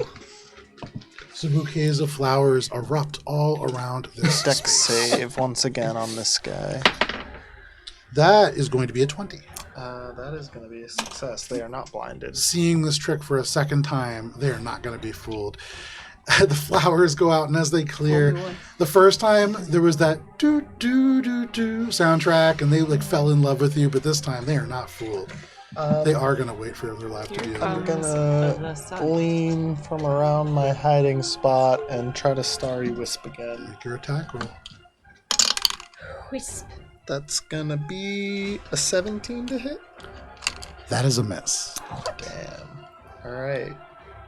Then that's can I healing words myself? Yeah. Oh, You can okay. hear yourself. I'm gonna say it's gonna be okay. You use both healing touch and healing word, the combo. Healing words myself as I tuck back behind. Yeah, there's the just like a little bit of like a crouch down behind the pillar, and Thule's just like, it's gonna Oh, be fine. Tuli, that Oh, was your damn. turn. He's Kind of rocking huddle back and forth in. on his heels. That brings us to Grim. Back to double Alright, digits. so in response to Ralph, Grim is gonna go, "What? I got as many of them as I could! I literally hit all of them!" And then for my turn, I'm just gonna go over here and lightning lure this guy because they're pretty They're pretty hard to hit, so make a strength saving throw. Okay. 6. Fail. He gets pulled 10 feet in a straight line towards Ralph, me, that and he provokes takes... an attack of opportunity if you wish to take I it. will take the attack of opportunity. 12. That is a miss, unfortunately. He takes 5 lightning damage 5 from points of the lightning damage, lure. which does the full amount that it would expect. And this creature, the lightning just explodes, flecks of stone off of it. The wings become almost skeletal, but still this creature is up. She's not very good at moving anymore. And I will end my turn. All right, that is your turn, Grim. That brings us to Ralph. That brings us to Ralph. Okay, so that one just got pulled away and I just missed it. So instead I'll wheel around and this one is pretty clearly been hit several times, right? Everything on the board has been hit several times, I Okay. believe, except for maybe I literally just told you I literally hit everything. maybe Tuli. And then I will also toll the dead because it turns out that most of my things to hit things are like really resource insensitive. So she's gonna be like, you! This is the one next That to Emmy. is, yeah, in between the beginning of the conveyor belt, if you will. This is a wisdom. Yep. I hate to do this to you, Kara. This is an 11. I toll that dead. Do you want to roll it for me? Would you like a sparkly? You know what? Yeah. One First twin spin. success is both twins. It really is. Shared success. Yes. For the family. Success. Yeah, right. 6 necrotic damage. 6 points of necrotic damage. This creature's still up. Sparkly dice. Sparkly dice. Okay, so I think literally all my bonus actions are healing of things or a concentration check. Anything else, Ralph? Yeah, they are. Okay. I will remain in place. I will shelter in place, as it were. Okay, full movement to stay in place. That brings us to Tonki. All right. Fuck trying to hit this slippery little guy. I'm gonna try to grapple him. There you go. Just hold him in 2 It's hands. opposed to either acrobatics or athletics. Athletics for this guy, for sure. 13. What'd you get? 13. Oh, 26. So this creature turns over to you, Nora, and as this creature digs into Tonki's neck, they're just like, "Don't worry, I'm not hit either." And then there is this sound as it just constricts every possible avenue for air to escape. Mm-hmm. This creature is very grappled. Very good. And I keep there's a lot of like nuance in like what counts as a hit and Sure. what doesn't, and it's like all of my things to do require one or the other. One of your attacks with a weapon or an arm strike. That's not a grapple. Cool. Okay. I'm just gonna hold on to him, and then so I am large and he is small. Mechanically, I believe that means I can move him and have my full movement still because he's 2 sizes smaller than me. Correct. All right, so I'm gonna just sort of like at this point I'm just kind of grouchy. Can I move through a friendly space with a guy I'm grappling? Yes, you can. Okay. Given your size and everything, this is just you Yeah. lifting them up over and just kind of walking through. It's like So- you're carrying a tray of food. Yes. Oh, yes. I was okay. picturing like an angry cat lashing Oh, out. yeah, also very holding much it up like like this. Like, So Tonki's got him like I think hit top of the head. Yeah, like for sure. Yeah. She's gonna step over Nora. 1, 10, 15, yeah. Land here and put him down here, and she's still grappling. And Put him here with the rest of the now gargoyles. she's over here grappling this one guy, and she says to him as she gets him close to the edge, she says, "Me offer you mercy," and actually, I think you know what? She's holding him over the edge. Okay, its wings. I know he has wings, Yeah. but Its wings it's a beat show like of strength. very much kind of showing that he can fly. Yeah. It doesn't even necessarily register that it's over the edge of something, Show but of you strength. certainly do. Yeah. That is your turn, Tonki. Yeah, that'll do it. Alrighty, that brings us to the top of the round and to you, Emmy. 2 of these creatures are behind you, but you see Tonki is forming a gargoyle collection off on the side. What are you doing? More power to Tonky. The two that are in contact with me, which one looks worse? They're both looking pretty rough. Okay. I guess the one further from Ralph. Okay. Again, kind of reaching out, really not sure what she's doing with this, but with like the burning hand still sense, it'll be shocking grasp again. Okay. For 18. 18 is a meets it, beats it. These creatures made of literal stone, pretty hefty. For 4 lightning damage and can't take reactions. With 4 points of lightning damage, as you reach out with this grasp, electricity surges through the stone. There is an explosion.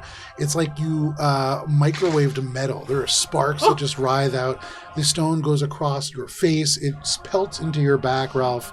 And as the smoke clears, you can see a skeletal gargoyle. It has a single hit point left. It is just bones of stone, but it is still technically up.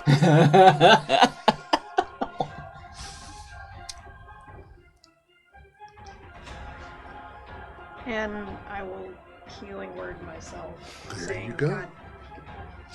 Oh no! Okay. You heal yourself. Part of this magic becoming offensive and channeled through one hand, the other healing. That brings us to these gargoyle creatures. Is this guy still charmed? No, right? No. He's not. He's the charmed. This guy is grappled. Yeah. That's crazy. He can use his action to try and Is get he out of it, but I intimidated? gotta warn you, No, I'm pretty big. I think I know what's going to happen here. Is he intimidated by the size of Thule holding his friend over the edge menacingly? Tonky. Honky. I want to move my Sorry. gargoyles to amplify, to potentially throwing Tonky off the edge. Yep. But the one with 1 HP is not going to move away from Emmy and provoke an attack now, so they kind of have to stay. Nobody can move, so we're staying right where we are. Grim, What's up? this creature is just going to take some claw attack against you. Just a single claw attack. That is a 9 to hit. And so as it slashes at you, you can see part of it kind of darting, looking back. It knows that like Ralph is behind, and it feels that threat. The creatures that are behind Ralph and Emmy are going to attack probably both Emmy.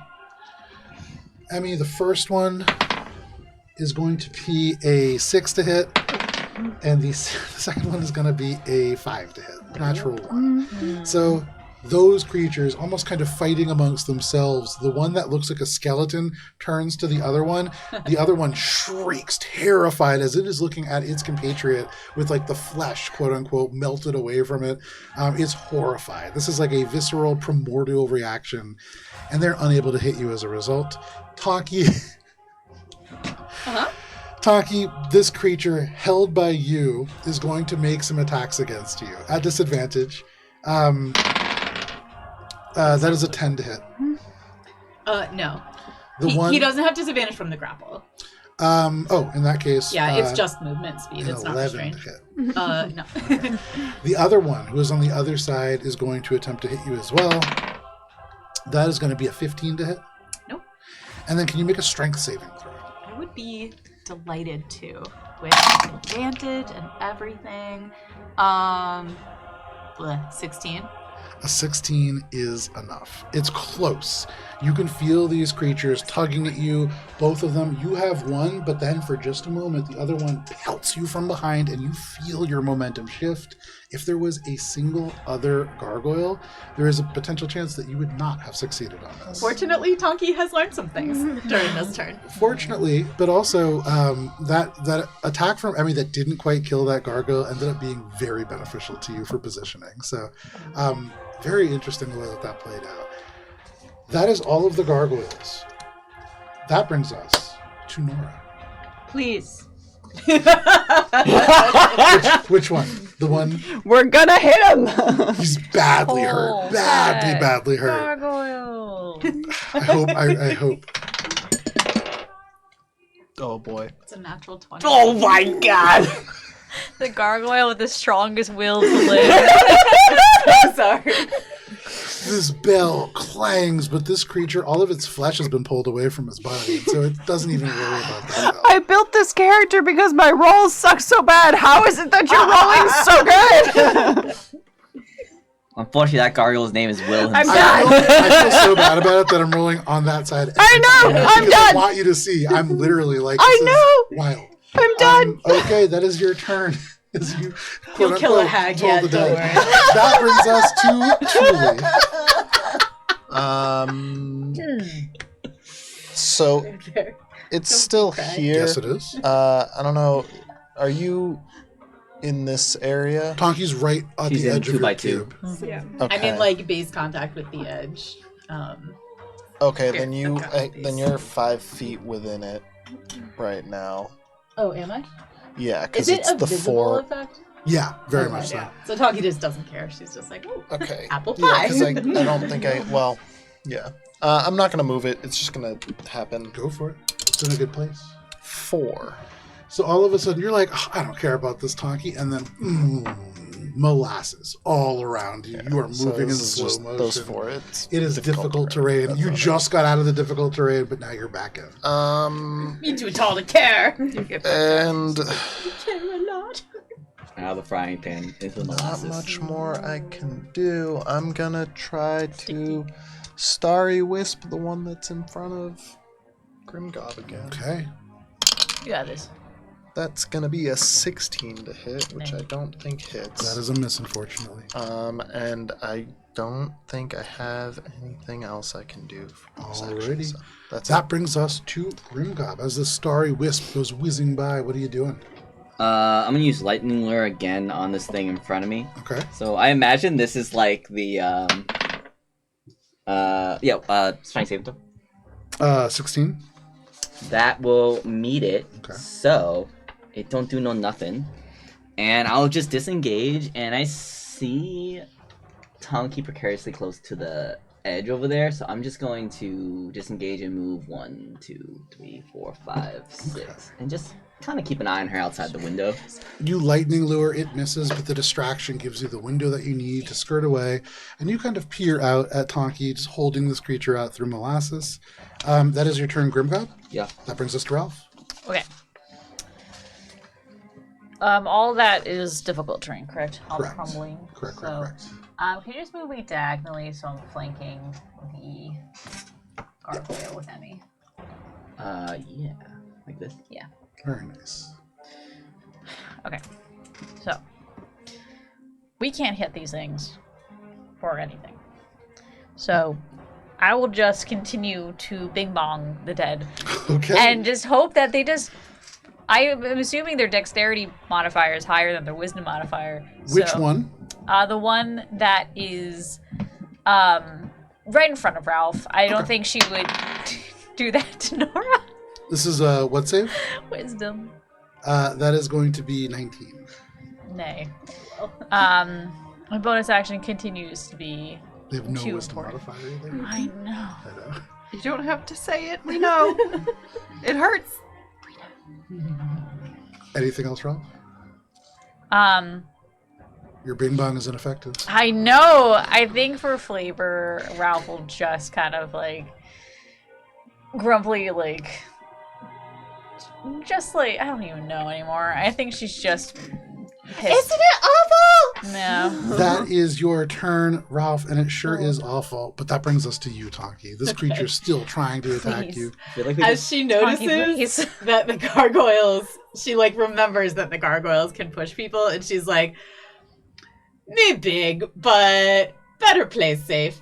And the first thing she's gonna do is, well, she's gonna back up a bit with her guy still in hand. Do you get your start of turn grapple thing? I do. I guess I should do that first. Okay, he takes 1d4 damage because I'm grappling him just for free. That's gonna be 4 points of bludgeon.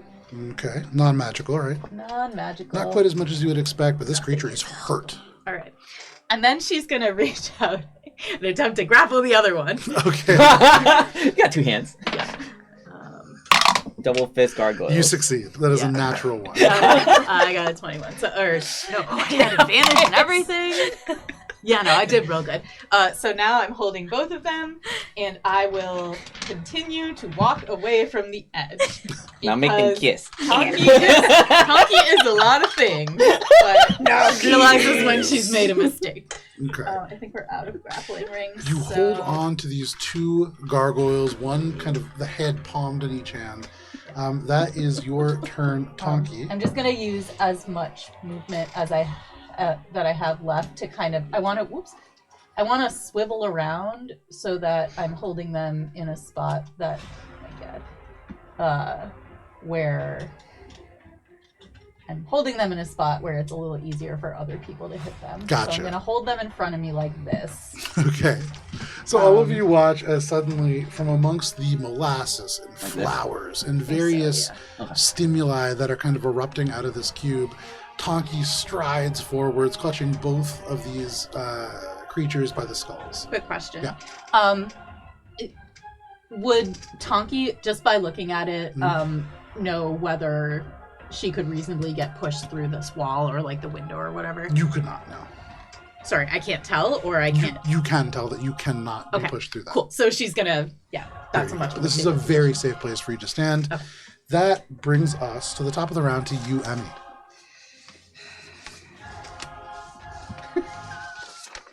I'm getting really tired of this. I feel like we had an entire round where no one did any damage except for Emmy, I think. No one did. Emmy's on need to get away from I'm like a rager right now. Only Word of Radiance on the two that I'm in contact with. That is a Constitution saving throw. A 10 and a 9. No, that's a 1. That's a 10 and a 3. Failed. For 5 radiant damage. Please. For 5 points of radiant damage, you turn and you shout. And with this divine word of radiance, Ralph, what your Bing Bong could not do, this just evaporates these two gargoyles into cinder and sand. Oh, thank dear. For flavor, I'm just kind of like stomping my foot into the ash a little bit, like. Absolutely. You growl down at the remains of these gargoyles. There is simply now, I believe, 3 of these creatures left, and 2 of them are in the hands of your Goliath. Can we keep at least one of these as a pet? Rocco need a friend. Emmy? This is literally like the most advanced Rocco you've ever seen. Yeah. I'm just gonna hold my turn there, because Tonki wants a pet, so Tonki can figure out her pet situation. There you go. That does bring us to the pets. Tonki, these creatures in your grasp don't want to stay there, but they also recognize that breaking free is probably not going to happen, and so they're going to attack you. 2 claw attacks. The first one is a 17. Yep. And the next one is an 8. Nope. So from the one that does hit, you do take 5 points of slashing damage. But that is all that those creatures can do. The one that is... they're not stuck, right? The one that is near you, Tuli? This one's not. No, I don't think so. They're just going to swoop over towards Tuli, who is rocking and kind of singing to himself. Oh, God. And they are going to just take a bite attack on you, Tuli. Tuli, does a 13 hit? It does. And so, Tuli, this creature sinks its little stone fangs into you, and you take 6 points of piercing damage. It cannot drag you. That is all of the gargoyles. That brings us to Nora. Sensitive out here. Nora, Yeah. what would you like to do? Well, Joe, I would love if I could get a wisdom saving throw for the one that is baned. So you use Bane on which? No, he's grappled. It's just I didn't have. He is grappled. Never mind. The one that has the bane ring. This guy right there. Gotcha. Here, I've got physical effect. How Friend about that? 2. Oh, that looks like it's double digits. I can't see what it is, though. Hannah, you have to arbitrate for us. Oh, I'm sorry. 12. Fucking serious. That is a beats it, unfortunately. Fucking serious. My gargoyles are too strong. What are the? I bet this battle was not meant What to are the last. odds? These guys are What are the CR1 odds? top. Look them up. I'm pretty sure the point of this battle is to make these guys yummy looking targets for me to hurt the party. Anything else, Nora? No, it's an action to break out of this shit. That brings us to Tuli. Tuli, this creature bites into your arm. What are you doing? So the thing's gonna move Now that I'm not Boop. Okay. Take is there something here? No. Yeah, it's like a little stone. Yeah, not the guy. So it's just this guy. Yep. That's a 1. A 1. Okay. That is a 12 for All right. wisdom. That is, I believe, The smell of failure. apple pie fills the air, and this creature once more, as it blinks these sort of bits of flowers and molasses out of its stone eyes, it sees Tuli again in a whole new light. Tuli, this creature charmed by you. And then I guess, can I, if I, this is at range spell casting in D&D is not. You don't provoke an attack of opportunity for casting a spell. Yes, that's the question. That's a Starfinder. For Starfinder. Okay. Yes, I'm going to Starry Wisp, the one that just bit me. Interesting. Huh. That should hit with a dirty 20. Dirty 20 is a hit. All right. Do good damage, please. No. 2. What kind of damage is this? I believe it is radiant. If it is radiant, it does the full amount that you would expect, which is still not a lot. But every little bit counts. This creature's still up. And there's a 10-foot radius of light against him. Very nice, but he glows. A dim light. Anything else, Tuli? Then I'm gonna prepare myself for death. I don't. Well, spiritual action. I can try to move, but I don't know if the opportunity attack is worth it because that might just hasten it. You want to move or no? I think I'm done. Move. Hey, And a use all snack the of movement you can. opportunity. Some of us can't. That is going to be a 12. That's a pizza. That is 6 points of slap. Holy Damn! shit! Max Oh my damage. god! Oh my god! I'm You hanging dead? on by a fucking You thread. dead? No, You dead? but no.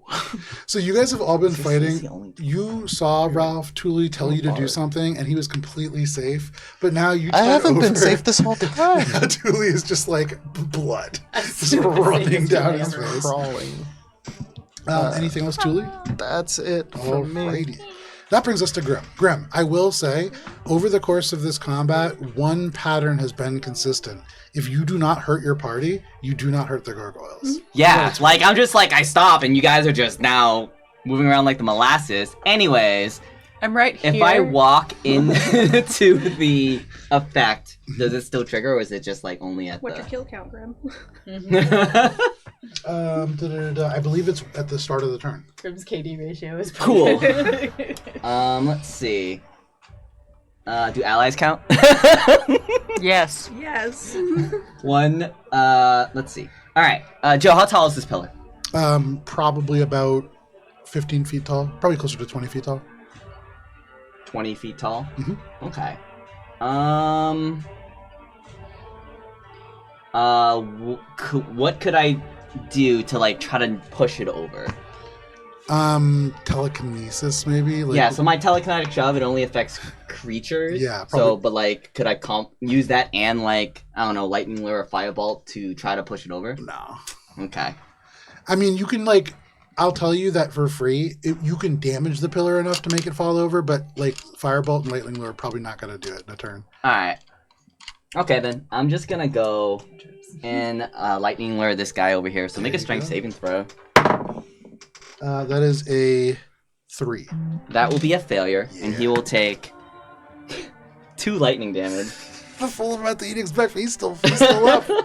Oh, you know what? Dealing the Sorry, I'm tiniest bits of gonna. damage. I have a feat from being a goblin. It's called Fury of the Small. Absolutely. When I damage a creature, I can do an extra 2 damage. So 4 lightning damage. Apologies. Fury of the Small only works, I believe. Near enough. Oh wait, It's If- full if damage. they're larger than me, you're right. But this creature's your size.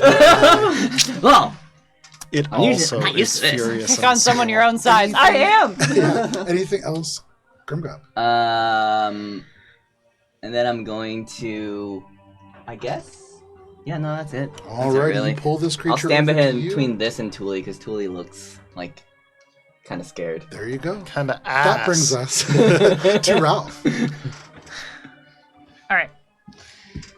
How many? There are 3 creatures left. 1 that Grimgob is engaged with, and 2 that Tonki stands like held out in the other hand. This is fun. I trust Tonki is fine. Seeing that Tuli just got his Shit kicked in? yeah, I was gonna say rocked, but Tish, could you move me to flank the Gargoylette with Grimgob, please? Okay. Excellent. So, hit the goblin. He deserves it. Imagine if I hadn't cast those spells. This would be the session and the next. You're welcome. Alright. Alright. I would try to hit it with my hammer, but I'm pretty sure it's just a worse chance of it trying not to just toll the gosh darn Gargoylette, and I swear, Joe. 5. You just have to get out. Is it gonna float? No, it's just flat. Gosh. 4. Should have taken the sparkler I dice. should've. This 4 creature's still up. necrotic damage, Still up. There's Joe. the full amount that you would expect, but this creature is Great. still up. Stones Love falling that away for from it. me. These creatures do not have a lot of health. I'm going This is amazing. 2 hours. I know. Anything else, Ralph? Yes. Fucking 9 o'clock. I'm going to turn my head towards Thule and just be like, keep it together, man! And that is healing word for a grand total of 7 heals. Hey, that's a lot. That is your turn, Ralph. You heal Thule. You are able to pull one of these creatures. If you wanted to, you could make a weapon attack against a creature as your reaction. I know you have a weapon, I guess. I know you Does it have have to be a weapon, melee? yes. Does it have to be a melee weapon? It just is a weapon attack. Ooh. I mean, my only weapon, I believe, is a dagger. You could throw it. I can weakly throw. Make your attack roll. Every little bit. Was it a dex throw? This creature's Yeah. looking Yeah. looking pretty rough. It's certainly the most hurt. 7. That is We amazing. are the worst! We are the worst! That brings us we're to just level Tonki. 4. Tonki, All right. you hold 2 of these creatures in your hand. They I sure continue do. to try to grab at you and attack you. Can I please? Bang them Yeah, like coconuts. absolutely. Okay. I How are will we gonna say- do this in terms, like maybe a main hand and an offhand? Yeah. Okay, cool. So before I do that, at the start of my turn, I get to do 1d4 damage to one of the grapplees. So I'll do the one who's not charmed, the one that I hit before. That's gonna be 2 damage. And With that is- 2 points of damage, you hold tight as it tries to get away. You squeeze and you just shatter its body Very into good. rubble. Okay. All right. So scrap the plan and bang him together, but it's good to know that that could have been. You an could option. still like bang the Thematically corpse do it. into the other one. Yeah. Hell yeah! Make your other attack. Follow with the body of its Good jump. 17. With the 17, unfortunately, that is a miss by 1. Manual Crown of Madness. Okay. Very close. All right. Well, she's gonna like shake off the shards of stone, and to the other one she's holding, she goes, "You next." It really is that you go, but you break this one Yeah. right when you try to collide them, and it just smashes into dust, which is horrifying because this creature breathes. It's like Pac-Man into itself. That just a taste. You just wait 6 seconds. That is your turn, Taki. It's my turn. So this one is dead. That brings us to the top of the round. What will likely be the last round, but if it's not, we're gonna take a break at the end of this one. 'Cause I've been trying. So, Emmy, Yeah. you look around. You can see that Tonki has destroyed one of her pets. There is only one of those remaining. There is one now sandwiched between Ralph and Grimgob. Neither of these 2 groups is making much progress in their task. What are you doing? Progress. I did 2 damage. I think I can see offhand the one that is between Ralph and Grimgob at the moment, but that is easily remedied. I don't want to mess with Tonki and her pet. These terrible pets. Me not recommend. Rocco much better. Rocco, no move. Rocco alive, but no move. But we Perfect can- combo. Create a Monster Rancher game. All right, make your instead. attack roll. Or 19. 19 is a hit. 9. For a second time, Emmy, you throw this bolt. It seeks through the space, past this pillar, between Ralph, between Grim, and Grim, as you lightning lure, this thing, just radiant light erupts and is destroyed. Your lightning lure, way more effective than you would have ever. But for you, Emmy, you just turn this thing into dust. There's just a single creature left. I will use the remainder of my movement to pretty much go back to where I was. Okay. That's all the terrain, so. You just run a circle, sort of, to make that strike, pulling yourself back towards the final one. That brings us to this gargoyle, grappled such that it is making a single attack against you, Tonki. That is a natural one. That brings us to Nora. Nora, there is a single creature left, and it is hurt. It is grappled by Tonki. Nora, you want to kill it? Oh, no. The definition of insanity. We hold them still for you, Nora. I want you to make an intelligence saving throw. Natural one. Why did I say wisdom? Really sorry about that. You just gotta believe in yourself. I love this thing. Fucking character art. Who needs stories? Where the fuck is my D6? Oh, This D6, fight that's you- not as good as a D12. Vincent, go upstairs. Upstairs, I'm gonna smack you. Two fucking motherfucking points damage. And with 2 points of damage, that's not quite enough. Yeah, well, you gotta subtract 2 from your next saving There throw. you go. That might make an effect. That is your turn, Nora. Yes. All right. You deal some damage. Finally, at long last. Not the spell that you were hoping for, but a spell nonetheless. Thule. You find yourself with a little bit of space and a little bit more health. There is a single creature left in Tonki's grasp. What are you doing? Starry Wisp. Make your attack roll. Not even a saving throw, my god. Hey, that's a 19 on the die. That is a hit. This fight brought to you by Level 4. In despair. 2 damage. Thule. And this hurts, Nora. Tell us how it happens. Coughing up blood, like on the ground, crawling away from this fucking wreckage. Just goes. And like a little cloud of glitter comes over and just like poofs into the thing's face and it just shatters. Out of your hand, Tonki, you are just holding 2 fists full of gargoyle sand, and with these gargoylettes finally defeated. You are out of initiative, and because it is 9 o'clock, we are going to step away for a short break. Woo! That was a longer fight than anticipated. That was supposed to be a little appetizer right there. I almost fucking died. Oh, man, can't we have 4 started already? Door. So, we are going to take a quick break. You will see a countdown on your screen, and we will be back at the end of it. We'll see you then. Joe, they're right.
Back.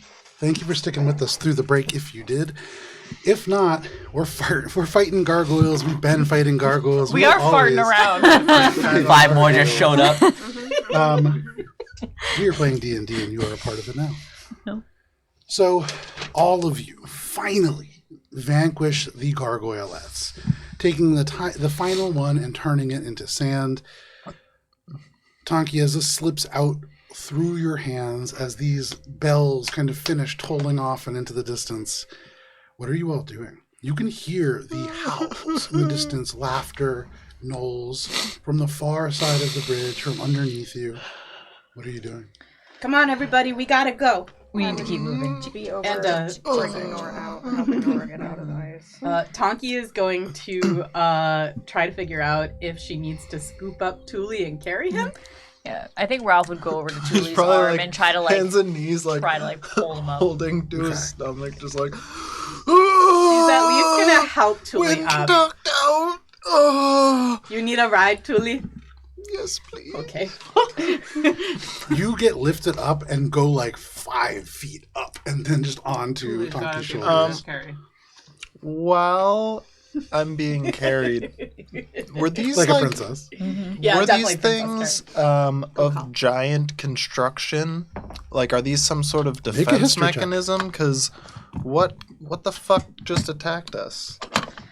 Make a history check. While Thule thinks about this, I believe I'll begin to shepherd everyone to be like down the Natural bridge. Okay. Down the bridge. Tonki's gonna give him probably 6 seconds to look around, and then she's gonna start hustling. Truly, in those 6 seconds, as you look around, this building is of giant make, but these creatures are not. These creatures are elementals. Gargoyles and these smaller versions, elemental creatures that are evil and typically speak of some kind of a warping of the magic in the area. And with a natural 20, as you hear the howls of gnolls kind of often in this space, it occurs to you that there is some unusually dark magic that is happening here. And these creatures are a reflection of the world changing as a result. Something very dark is happening here. And Thule, as you look around, there are faces in the stone that are much larger than these gargoylettes. Carved by the giants, certainly. But as whatever evil continues to work and seep into the land progresses, who knows how long these giant faces will remain just that.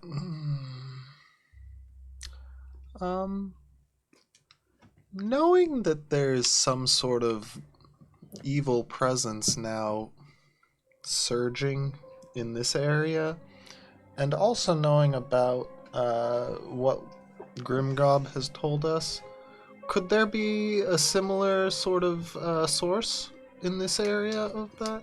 Absolutely. It That's strikes you that perhaps those are one and the same. That it's the same source? The reason for this manticore being so far out of where it might normally reside, the reason that these gnolls are now hunting in this canyon, the reasons that the goblins have been upset in the basin, all of these things might have a very singular reason. You all begin to move down this bridge, shepherded by Ralph, carried by Tonki, or under your own power. The bridge just beyond this area, you maneuver around gaps, you travel over difficult terrain, and as you go forward, there are entire sections of this bridge missing. You can see parts of it crumble down and into the mist, and while the bridge is not destroyed, slowly it transitions to a place where it is mostly just a 10-foot wide, zigzagging path covered in rubble and vines. And even that is covered in loose stones and crumbling patches. That continues on and on and on, at least 60 feet, at least as far as you can see, but likely a little bit further. Are you all just going to walk across and hope for the best, or is there any other way that you would like to travel or aid yourselves? Tonki looks at the group and is like, run? I believe detect magic is still active. Correct. Anything fluky, as one might say? Suffusing this entire area, there is an otherness to the magic here that is beyond and other than the weave. And so it registers in a very strange way, and that low level suspends and probably lifts this whole bridge. Outside of that, you haven't seen anything magical here. But there's like, in this section that's empty and whatnot, it seems just structurally empty, not like there's anything magically damaged. Correct. Parts have collapsed with weather and with wear. Most of this place still aloft, but here in particular, you would imagine likely at the center of this bridge where the wind is harshest, where the elements hit the most, this is where it will be the most degraded. You might want to step lightly along the central section. It might get worse as we go along. The magic is intact, but the bridge isn't. When Tonki hears that, can I just sort of be consistently using my feature that lets me tell whether something can support my weight? Tonki, this is right on the razor's edge. You imagine that this has the capability of supporting your weight, but that depends on how carefully you cross. Okay. Tonki's like, okay, me can find the right places to step, but we gotta be careful. You So can me and- put me down, Tonki. Oh, okay, Tuli, and she ruffles his hair. when Tonki, she you want me to puts make it you down. lighter? That should help. If it's a weight thing. Do I think that would help? Certainly. Me think that's a pretty good idea, actually, Grimmy. Alright, I had... She ruffles his hair now, too. She's a hair ruffler. I adjust density and her weight is halved. Okay. And her speed Ah. increases by 10 feet. You can jump twice as far, but you'll have disadvantage on strength things. That's a pretty big deal. Me feel amazing. So the way that this works, this span of bridge, which is at least 60 feet, is a group skills challenge. You need to cross this difficult terrain in any kind of way that you want. Grimgob, by casting the spell, you have already added your aid and have increased the chances of a success or a critical success. So Tonki, with this lightness of foot, you can choose to make an athletics or acrobatics check, your choice. At this point, I think I should still have maybe like 20 seconds left of Giant's Might. Am I still big? Sure. Nice. Advantage. Guidance. Athletics check. All right. With guidance. Thank you. It's a lot of dice for an ability check. I'm literally Ability built checks around are this fun. exact skill and nothing else. That's going to be Our odds have not been in our favor. 28. 28. Tonki, you don't fly, you just jump really far. You fly in the way that the Hulk flies, which is you just... and there is just this of mist that just departs. There is a swirl all around you, and Tonki just into the mist. Tonki, that is a success. And in fact, I'm going to say, even though that wasn't a natural 20, so high above the DC as that is 2 successes. Woo! Thanks. And Tonki probably gets small, like, right as she lands, because that was the very Perfect tail size. end. Yeah. Right in the middle of this patch. Other people, you can hear these gnolls howl. I've got nothing. Sorry, do we all have to make a strength for acrobatics, or? We need 4 successes, and that will consider the group crossing. Okay. You have 2 right now. Now, every failure will move each individual who fails a little bit closer to a very unfortunate destiny. I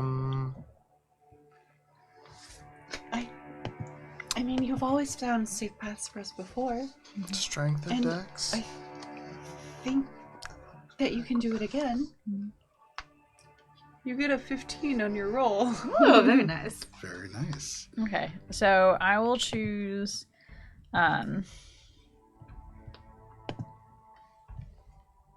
So to basically to try to find the safest path forward, what kind of skill check would that? Perception investigation. Okay. I could even argue survival. Okay. Awesome. So I will choose to make it a perception check. Okay. That'll be a 19 with my pluses. So with that 19, as you sort of look around and try to find this path, you can see that there are places that, though they are collapsed, actually do provide a good stable surface once these stones are distributed from the kind of place that makes it so difficult and so treacherous. And so really being mindful about how you plant your feet, you can chart out a path that is a little bit safer than the one that is obvious. And I would say that counts as 1 success as well. Which means, Misfits, you just need a single success to be able to find a path and safely cross. Do I just fucking do it? I mean, I got a +2 for my acrobatics, so I just fucking walk. Guidance. There you go. Fucking limping over here with my... I'm imagining... You could have let me carry I'm imagining you. Truly does the you Willy were- Wonka, Weighed where he a just lot at falls the- down at and the then does like time. a somersault into a leap. Oh, an no. excellent- Yeah.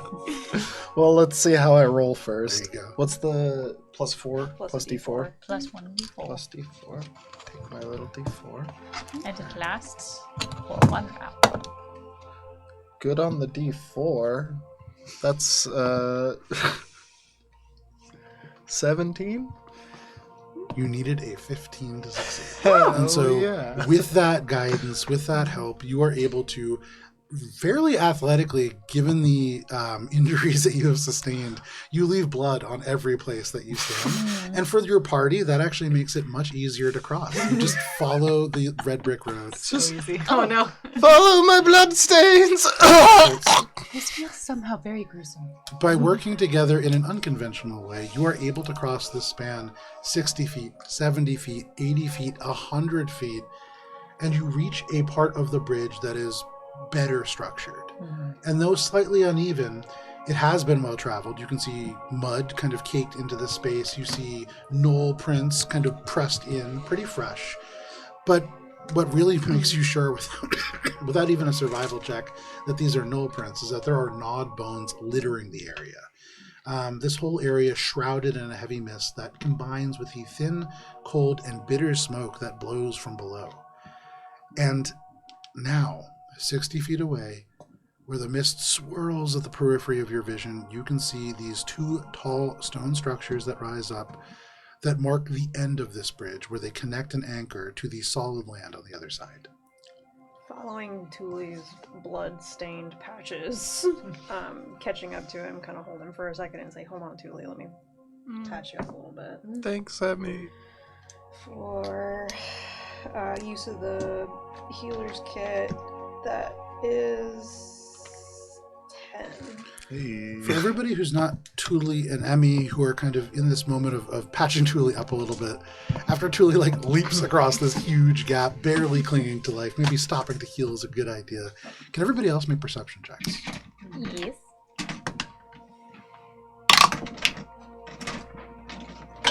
I don't see nothing. Okay. 8. 19. 12. You stand here alert. Your heart beats in your ears, having just crossed this treacherous stretch of bridge. And for most of you, that is all that you hear, combined with the swirl of wind howling by the bridge and the cliff just behind you. But for you, Ralph, combined with that air, as you stand at the end of this bridge with the exposed slick stone kind of covered in this red-brown mud, you hear, barely echoing off the sides of this canyon thousands of feet to where you now stand, a scream. You hear shouting. You hear the crack of a whip and the thunder of hooves driving across the stone. With that perception check, you hear the sounds of a caravan trying to cross through this canyon and being beset. And I would say at that, did anybody roll an 18 or above? Just you, Ralph. You are the only person who hears low, so low that it vibrates the stone, not really in your ears, but feeling it in your bones. You feel a war horn just in the distance, and then answered off and further and further. So the caravan sound's coming from below us in the canyon, or It like seems in to front be of us? going under the bridge at this moment. Okay. We need to move. They're raiding someone below us. There is some sort of... I think the gnolls are attacking. I don't know. We need to go now. There are war horns. It's all because of the dirge moon. We need to go. And Can we sorkin any further discussion? yeah. With When your you're right, perception you're right, check, Ralph, to you and only you, as you look around, you hear again the scream come, ragged, desperate. The canyon answers with echoing laughter, and as Ralph has pointed this out, all of you hear the sound of gnolls in the canyon below. You look and see, just past the bridge, there is an area where a path kind of crawls down and into the canyon. It's stone and mud. This is not a well-traveled Anacrean Alliance path. It is only about 5 feet across, and as you kind of inch over, there are places where there is only a foot between you and a fall into the canyon below. But there are places where little shrubs and bits of plant life provide a little bit of purchase for hands. If you want to traverse to the bottom of this canyon, and you want to do so quickly, this is a dangerous task. You can go slower, but as you hear the desperation and these screams, should you take your time, likely you are finding remains, not an active thing.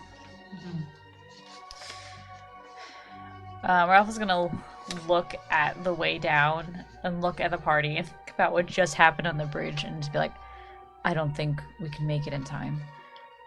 I think we need to just go and use this opening. The gnolls are distracted. And just go.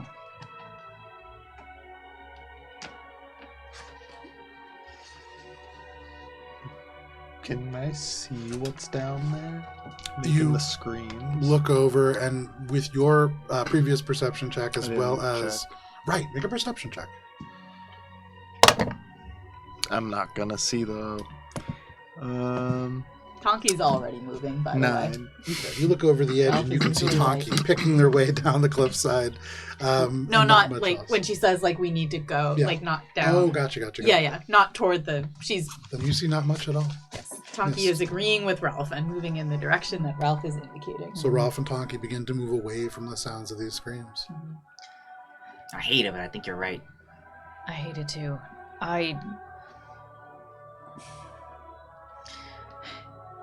We aren't going to make it down without slipping and falling to our deaths. We barely made it across that bridge. And there are at least 3 horns going. What are we gonna do about the Dirge Moon? The plan was to go get Ralph cleared to go with us, and then we'll return. We can report the attack when we get there, but we're not in any shape. We no good to anybody if we dead. We certainly can't help. Oh, you know the word certainly. That's pretty good. We can't help people down there. We only gonna die if we do it. So we stick to the plan. Make sure we can solve broader issue. Man, me smart today. You guys see me by the edge of that bridge out there? Yes is sad, but must consider intersectionality. Great or good? Tonki wanna be an ally. Are you guys leaving the screams and the laughter that accompanies it behind? Guess we gotta. There's no way down? The only way down is a steep slope, at best 5 feet across. Tuli, you bard, you ever heard the song, know when to hold him, know when to fold him? Tuli's just not going. I was just asking. Sure. You all begin to move away, making the choice to leave this in your wake. And as you move away, the screams die down. The laughter does not. And you travel away from the laughing hunger and towards your eventual destination of Urlock. Pretty quickly, the sound dies down as you follow the mud-strewn path. On this side of the bridge, it is not a well-traveled road. This is a place that is significantly more wild. And as you cross into this boundaries, it feels significantly more dangerous. You're all fairly banged up from this fight. Are you going to press on? It is only about 11 in the morning. You know that to walk to Urlock from here probably will take you the greater part of this day. But you are not far from the city limits here. Take a short rest. Maybe we should rest for, me not know, 1 hour if we find a safe place. Well, we do also have the rope trick. Urlock. If we do decide to take a short rest, I can take care of a lot of our issues. Not know what that means, but we like the sound of no issues. Me a little banged up. And you can see like one of her teeth has fallen out. Nora, would you be willing?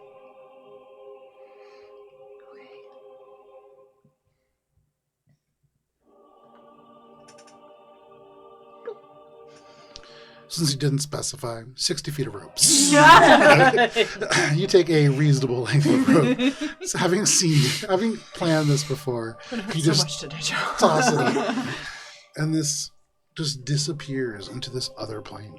Nora, you lead this charge into the sort of interstitial space that is the rope trick. You just have to climb up. And there's a little hole at the top, and just fall right in. Tonki will help anybody who needs help getting up there. Okay. Is anybody not using the rope trick? Do we need to have someone keeping watch? We can see from when we're in there, we can see out. Yeah, and they can only access it by the rope, which we can bring up with us. And we can go to and from freely if we need to leave? Or do we have to It's use only an the hour, rope? so it's not a long rest. It's... I don't know. Still, if we get beset by something. We could leave it. You don't have to stay for the full hour. You can If also that's pull what the you're rope asking. up into the space so that it's invisible, pretty much invisible. All right. Even if we are beset, it So is you we who all will be climb up besetting. into this space, and at the very top, as you reach the top of the rope and your hand kind of reaches, the air temperature changes, the pressure changes, and as your face kind of crosses, it's almost like you submerge your face or are unsubmerging yourself from a pool into a much cooler air. This extra dimensional space is roomy for all of you, actually. There's a little, actually, with Tonki, it's probably about the right size. It would fit 8 medium creatures or 5 medium creatures on a Tonki.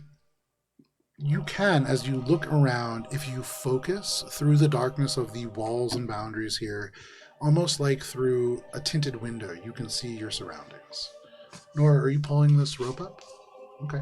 You just pull the end up and into the space. And you almost instinctually can feel a place that you could like toss it up to and leave if you wish. So you all begin to take... Once we're in there, I will use Prayer of Healing. Okay. How does that work exactly again? Does it work on any healing effects? Wait. So it's a spell, it's just a healing spell. Oh, but I it's gotcha. also one of my pacts, so I get it back at the end of the... Gotcha. So I can use my second wind too, since I'm getting this. You're thinking of Song of Rest, the bard feature. Thank you. That is what I am thinking of. 13 health back to everybody. Very nice. Oh, nice. In this really quiet space, Emmy begins to sing. It's a very soft song, but it does warm your spirits, and you can feel that healing kind of emerge from that as well. A little bit of time passes. Is there anything that you are all doing over the course of this hour as you sort of tend to your wounds? Praying for all those poor people that just died. Yeah, Nora's Yeah, just kind of same. like not saying anything and just kind of like cuddled up with sister and cat. It's a moment of silence kind of situation for Tonki. No one was able to identify what the screams were from, right? It was a caravan. It was a caravan. No.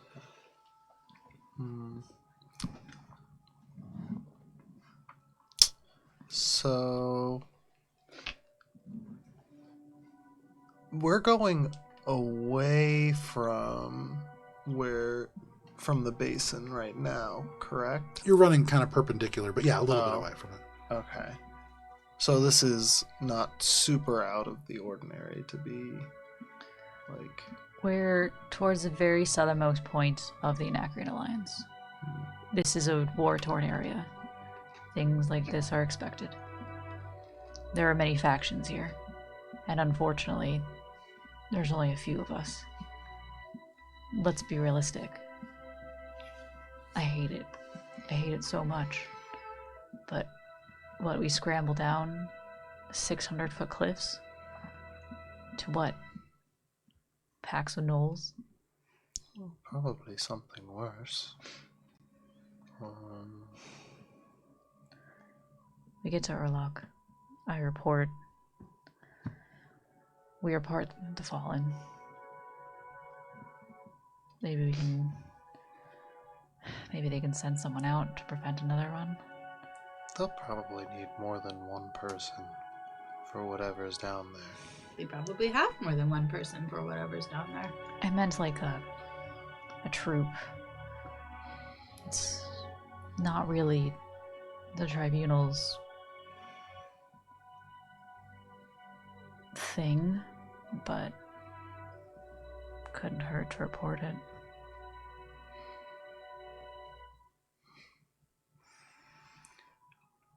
We're going to go to a war-torn area. Could it be the Dirge Moon itself, or something controlling the Dirge Moon that's causing this unrest? With what you know, either. Without any more information on what the Dirge Moon is, the way in which it interacts with the world, it's hard to tell much more. But those are definitely possibilities. An hour passes, and you can all mark off a short rest.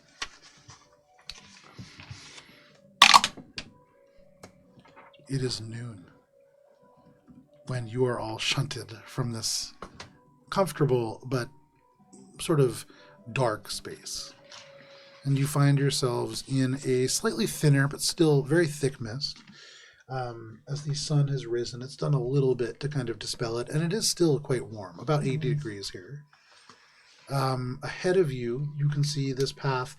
You've kind of like stepped off the path to rest, but this path kind of stretches out. Just barely through the mist, you can see that the elevation is starting to change.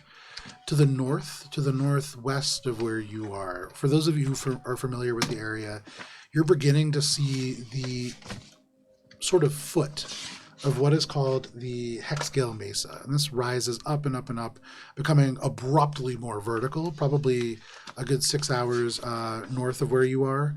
And at the very top of this place, there is a Aarakocran conclave of mages called Hexgale. You are sort of passing underneath that, probably in the next couple of hours, or with it off and to your left.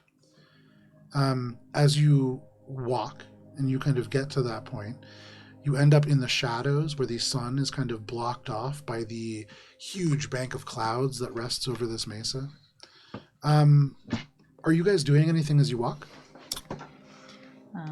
I think Ralph would basically point out to the top of the mesa and be like, Hexgale's up there somewhere. Tonki's gonna squint at the sky because she's always wanted to see a bird. Make a perception check. Well, 12. You look up and you just stare straight into. There's a moment where the fog just kind of parts and you just get sunbeamed straight in the eye.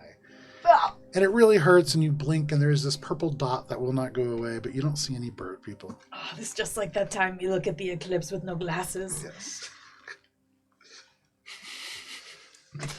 You walk by this. That's why our perceptions are all so low. Continue forward. We all did that. Every year. It's a bonding activity. An hour passes, another hour passes, and you emerge out of this bank of mist. The terrain, much more vertical, off and to your left, but it descends straight ahead. For those of you who have been in the Anacrean Alliance, you have reached the very tip of what is called the Sapphire Reach. This is the sort of edges of the influence that the Sapphire Spire had prior to the start of the Anacrean Alliance, and still a place where they wield a significant amount of influence. For you, Ralph, with the best eyes of this group, as you squint amongst the jungle, the mountains, and just ahead of where in the distance you can see like the gleaming blue horizon of an ocean, you can see little bits of stone that at this distance you know is Urlach. It looks like just a pile of stones from this distance, but you know that this is a fairly large city. It is but partially beneath ground, and so you don't see much of it from this distance. Probably just another 3 hours will bring you to this place. As Ralph looks towards, she's gonna kind of like sweep the horizon, the road ahead. Are there any is there any movement? Make a perception check.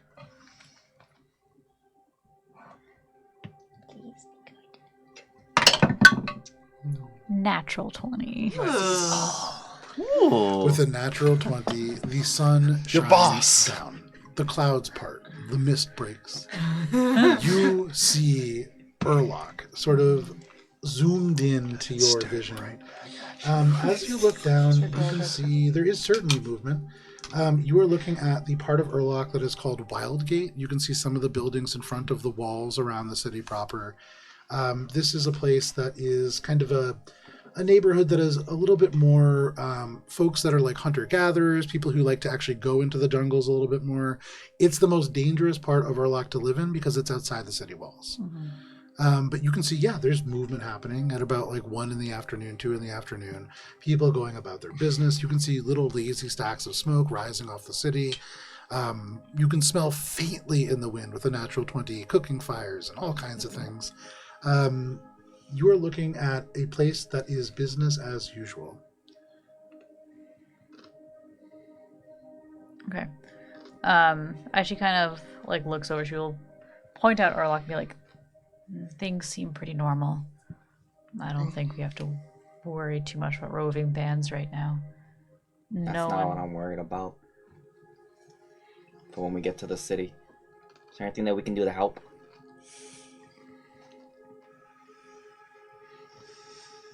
So... No.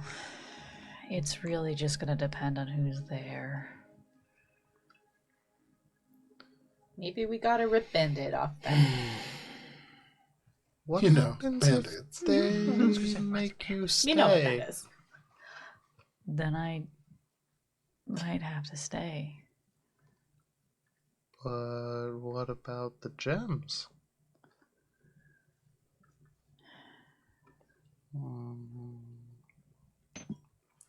Do we even know what they are, what they do? Well, Where that regardless, gate if no one goes? does anything about the Dirge Moon, soon the things that are along the bridge will probably reach Urlock anyway. Which is I'm my not even sure post. they're connected, to be honest. We know nothing about it, Tuli. I think they're all connected. It's possible. Listen, It's We're gonna- likely. we're gonna get there. I'm going to try to see who's in town, what access that we have. It's possible someone has some information as well. I mean, Urlock is... It's kind of the center of a lot of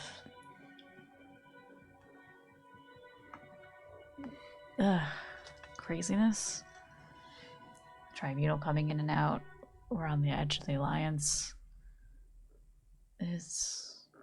People may have heard something. Regardless, we need to go.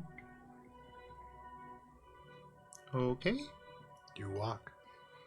When we Now- get to the city. Sorry, go on. I was just going to say, Ralph, for you, there are two different ways that you can enter the city. There is Wild Gate, that town, and through the Wild Gate that is guarded by Anacrean Alliance military.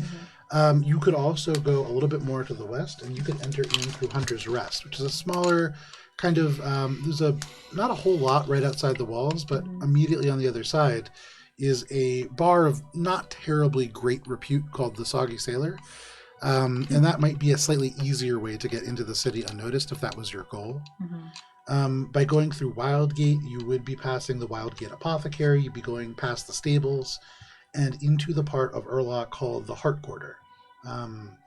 There is a bunch of stuff that you're familiar with there, but if your goal is to get to the Tribunal Hall, that is on the other side of the city, and so you'll be crossing the entirety of the metropolitan area by entering this way. The closest entrance is here.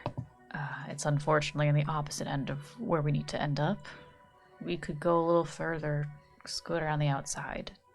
That entrance would probably be a little closer, a little easier. It's also probably a little sketchy. Which is better for you?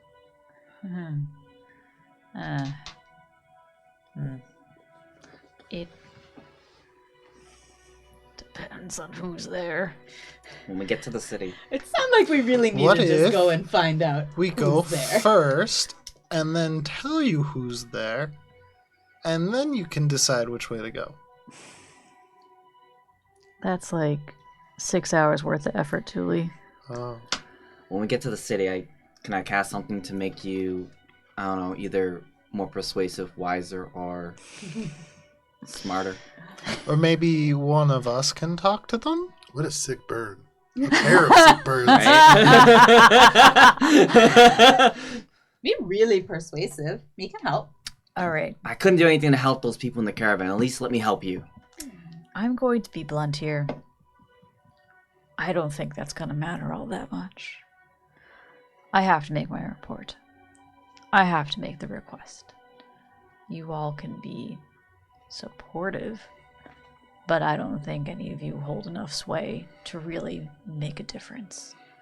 Now, we should make a way of contacting each other should I be apprehended in some way, depending on who's there. Roll a d20, Ralph. 18. Ralph, you've been to this city before. Yeah. And I will say, as you say this, you are aware of there's a duality to this. You are aware of a store. Mm-hmm. It is called the Platinum Chain Exchange. Mm-hmm. This is a place where there are all kinds of goods that are available. And you've heard that you can purchase a pair of sending stones here. Mm. And should you want to stay in contact, that would be a place that you could obtain that. To work with the people in the Platinum Chain Exchange, you make a history check. Do I get my feet? I'm guessing no, because it's not law. It's just general knowledge. You get your feet. Hey! That's not a good thing. I don't think that's a good thing. I do know Every stuff. little bit. Hang on, let me just double check. I did believe it's advantage. It's all about a Yes, advantage. Excellent. Another natural 20. Woo! All the rolls before are coming back Man. around. Amongst those who work in the tribunal, this is a place that is whispered about quite frequently. For the master broker, Silvarus Quelvalar is an elf who has certain connections. What or whom these connections are has never really been figured out, but they can get goods from across all different kinds of places. You just need to have this person's trust, and that is earned. Especially as a member of the tribunal, that will be hard to do, but it's not impossible. I would say with a natural 20, you imagine that you would probably have to do something to earn that trust, probably work for this individual, at least for a job or two.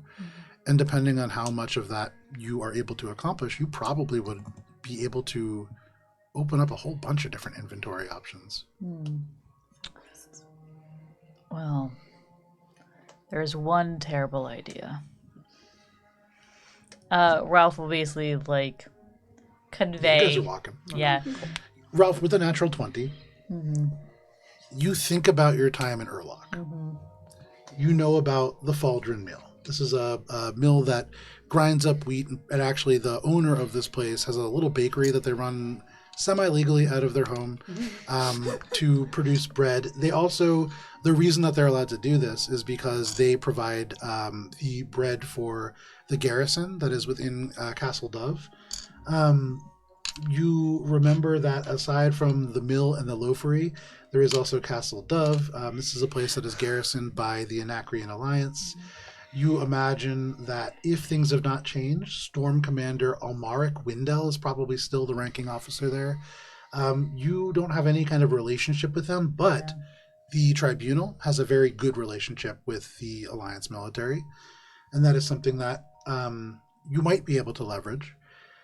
I would say, aside from the Platinum Chain, other things come to mind that might be helpful to you in this space. You know about the Ironbow Armory. This is a place that makes very simplistic kind of weapons and armor, but they are very, very effective. All of the armor and weapons are used and kind of repaired, but they're like inscribed with the feats that they have accomplished. It's a pretty unique place. But everything here, with what you have heard about the Dirge Moon and these gems, you still do not know very much. There is one place above all else that you can find information, and that is the Riverwake Guildhall. This is a massive place that sits right where the stone meets water. It is half on solid ground and half built into the river on stilts. This is where all of the river merchants, the boat captains, the people who travel through here, and this is a river port town that connects to the ocean, so that's quite a lot.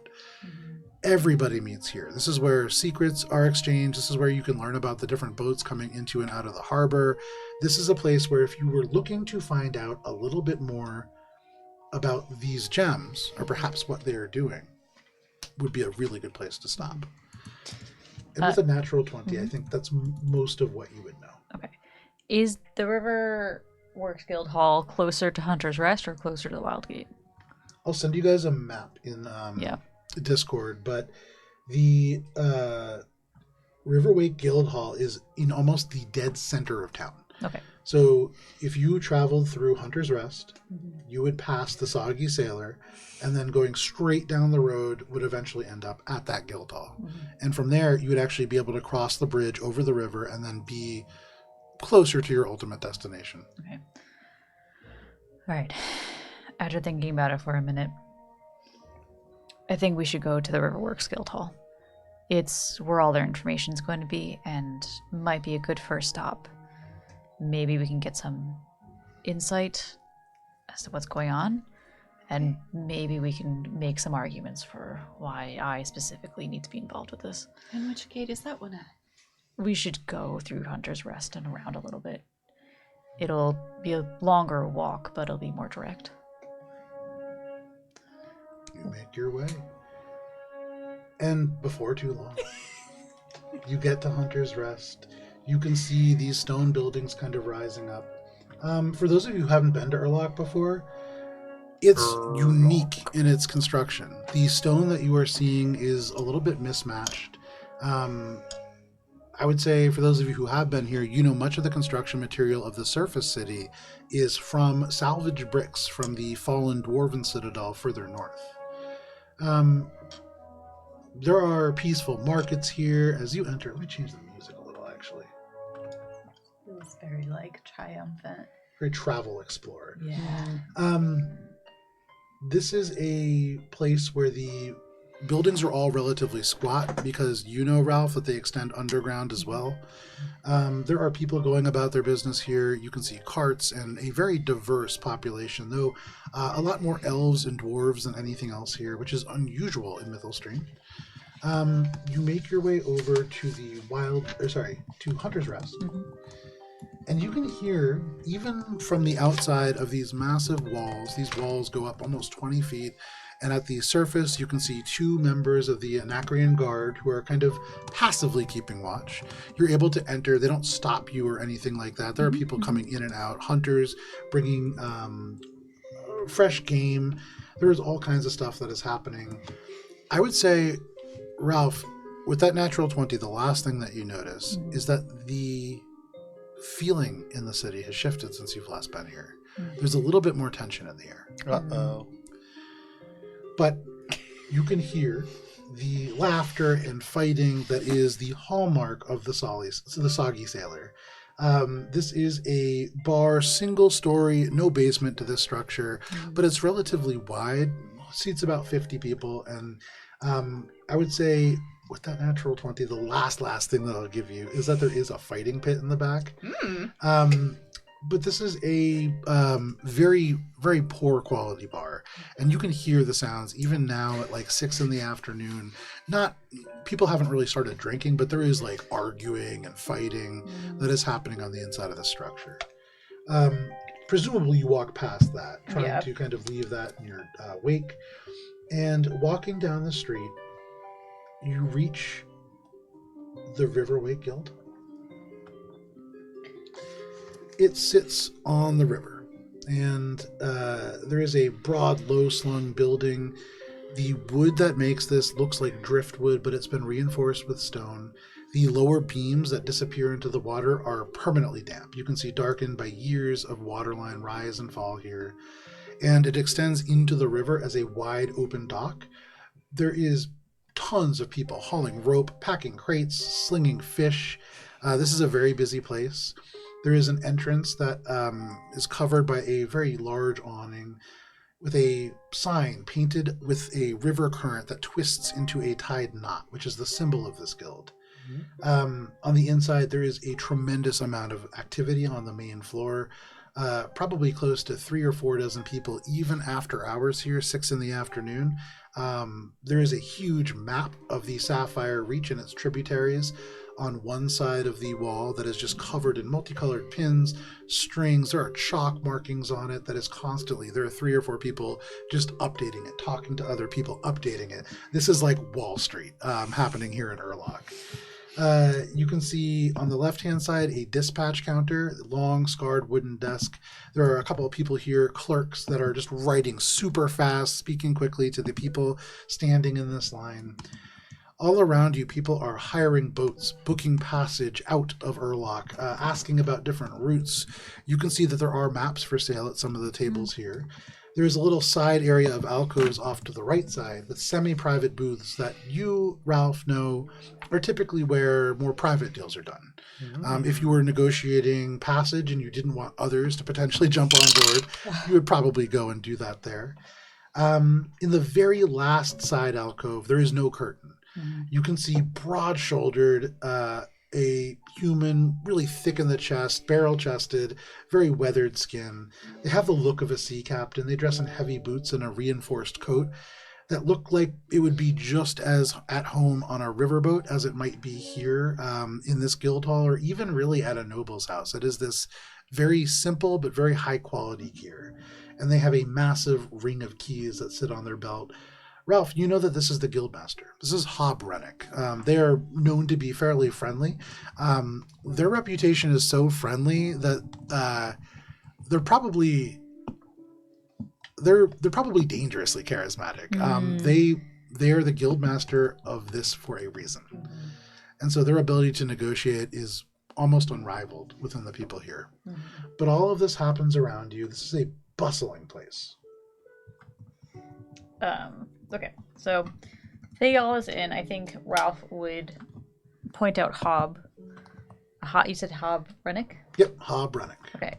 Guildmaster Rennick. Guildmaster Rennick. And they'd be like, we can buy a map, maybe ask him questions. That's relatively normal. The rest of what goes on in here is kind of booking boats. So I don't know who would talk to outside of...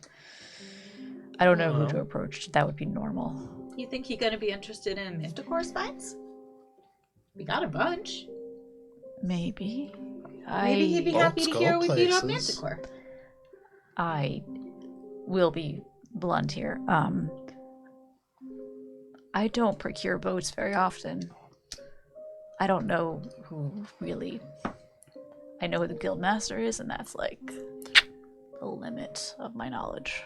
Is there anyone who looks like they would be from any particular areas based on their attire or make a history check. Demeanor that would have some knowledge of like the basin or thereabouts? I'm gonna go see how much a map costs. Should we ask around about who's... What was I rolling? History here or nature? This is history. Okay. That is a 22. With a 22, you look around. You see elves and dwarves from the Anacrean Alliance. Lots of like sandy blonde hair and blue eyes. Big beards that are kind of like braided with little like shells and bits of sea glass, which is extremely rare. And in this place... nobody really looks like they're from the basin until, as you kind of cross your gaze, you meet the eye of a tiny little goblin. And this goblin you can see wearing a billowing white shirt, tight pants. They have a sword at their side, which is really like a dagger.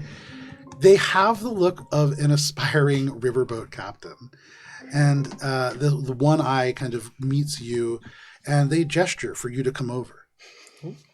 Are you guys just letting Tuli out? And I would walk with him, especially if I see there's a goblin too. I'm like, oh, goblins! So I would just wander over with him. No problem. You walk over to this goblin. Tuli, you are the first person to meet them, and so they look at you and they go, "I couldn't help but notice you were looking at me across this room." Oh, well, not to be rude, but you're the only person here who seems to be, maybe from around the basin? They look around. Oh, on account of the fact that I'm well dressed. Yes. I understand. Mm-hmm. So what do you need? Oh, well, have you been there recently? Not recently, but I'm on my way back in about a week. Have you heard anything about what's been going on there? Oh, dreadful, yeah. Oh, how dreadful? Well, verdant coil dreadful, you know. Verdant coil? Yeah. Oh, is that new goblin clan that popped up? Oh, yeah. No, they're awful. Very creepy. Very quiet. Can I make an insight check while he's talking? Make an insight check while he's talking. See if he's on a level. Well, I have advantage and it didn't really help. 15? Seems like he's telling the truth. Nothing seems especially nervous about him, aside from the fact that, like, as you walk up, he kind of, like, takes a step back a little bit. She'll deliberately try to make herself small. She's been around a lot of goblins, so sure, no she'll problem. kind of kneel down and... But seems to be relatively truthful. This is the new faction of goblins, right? From the overgrown region in the basin? Yeah, the creepy ones. What have they been doing? Creepy ones? What make them creepy? They're real quiet. Oh, that do sound creepy. They don't talk like it at all. Not even a bit. They still got mouths? Yeah, I think so. Huh. Are they Tonky, by the way. The She holds out a meaty hand. They hold out a little hand, and, like, you have to be pretty gentle with it, but they shake your hand. And in Goblin, she says, pleased to make your acquaintance. Oh, in Goblin, they respond. Now, they just, like, switch over to Goblin. You understand Goblin? Yeah. Does anybody else speak Goblin? Ralph? Okay, so Ralph, you understand this as well. They turn to you, and they just say, you speak Goblin. I don't really meet a lot of guys that speak Goblin. Where'd you learn it? Oh, I'm a goblin, too. My family is a goblin. Of course you are. Yeah. So, are you with this group? Yeah, but I'm not super Why are great you at... hunting the verdant coil? What are you after? Look, I'm going to level with you. Yes. I am not the brains of this operation. Okay. It'd be, I think, we should maybe switch back to common so that the smart people, my smart friends... Oh, no, I can understand. I say in Goblin. we don't want to leave Tool yet. Oh, yeah, right. Sorry. Okay. And I say in Goblin, hi, I'm Grim Goblin. Sorry, Thule. We just meeting. Old goblin tradition. They nod and they go, very sorry, sorry. We're not hunting the verdant coil. That's I've just heard about them. Oh, begging your pardon. Typically, when people ask me about things like that, it's because they're hunting them. And I'll offer passage to anybody who can pay for it. I'm a pretty good river captain, you know. I can tell by the outfit. Yes, thank you very much. I purchased it yesterday. My name is Captain Ma. Captain Fagoni Ma. And I'm delighted to meet all of you. What do you know about the verdant coil? I have said everything. Wait, sorry. I should ask. What do I know about the verdant coil other than what you've written here? Just what I've written there. All right. They're a relatively unknown faction. They're relatively new. I've said everything I knew about them. Do any of the rest of you know about the verdant coil? We not even know anything about what we're doing here. Make a history check at disadvantage, Ralph and Nora. I love disadvantage. Did I already do a Aww. history check on There was another coil? natural I don't think you 20. did. Well, Make one at settle. disadvantage. But I can't. Can I make that? You already have information as a baseline that most people don't have access to. Gotcha. 16. With a It 16, would have been you've another. heard that a tribe of goblins is called the verdant coil. Yeah. 15. Also, You've heard the verdant coil 11. before. With an 11, you've heard about verdant forests. Each of you just a step further removed from this. But for you, Grimgob, you know a little bit more. You know about the things that I wrote on that paper for you. They kind of look around at all of you. You say you don't really know much. He kind of nods and goes, that's sort of true with everybody. Nobody knows much. And that's concerning because for us goblins, we're usually pretty noticeable. I'm pretty loud too. Well, all of us are pretty loud. Yeah. I mean, you've got your Mire Pack and you've got your Rot Fangs and your Silt Knives and especially the Gob Clankers. But all noisy in different ways. These ones are almost silent. They don't talk to each other even. where have they taken up residence primarily? In the basin. Well, more specifically, anywhere inside near the basin. the Crackle Clash clan? Crackle slash. Crackle Clash? What do you know about the Crackle/Slash clan? What my friend told me. Which sister do you support? Julie, Don't look at him. This is a loaded question. Just because he's a goblin doesn't mean that he knows. What are my options? Do you say that to him? Do Make a persuasion check. Can I help just by sitting there? It's like being super friendly? tense moment for a second. 12. Oh, you're just a little baby. Okay. Don't worry about the Crackle / clan. It's pretty much on the opposite side of the basin from them. I mean, do worry about the Crackle / clan, but not there. Why do you need to worry about the crackle slashes? Oh, on account of all the murder. I'm sorry? The murder? Yeah, no, I heard, but I didn't quite understand. What do you mean, all the murder? Like all of it. They do all the murder? Yeah, most of the people don't like that. No, I agree. So So we're on the same page then. It's mostly just a house of warriors, and they war. You said you were returning. Angry folks. Yeah, You said you're returning to the base in about a week. sort of. I'm make a persuasion check. Persuasion. This is. And I would say, given that you have Grimgob with you, and you have Tonki, who has made a good first impression, make this at advantage. Ooh.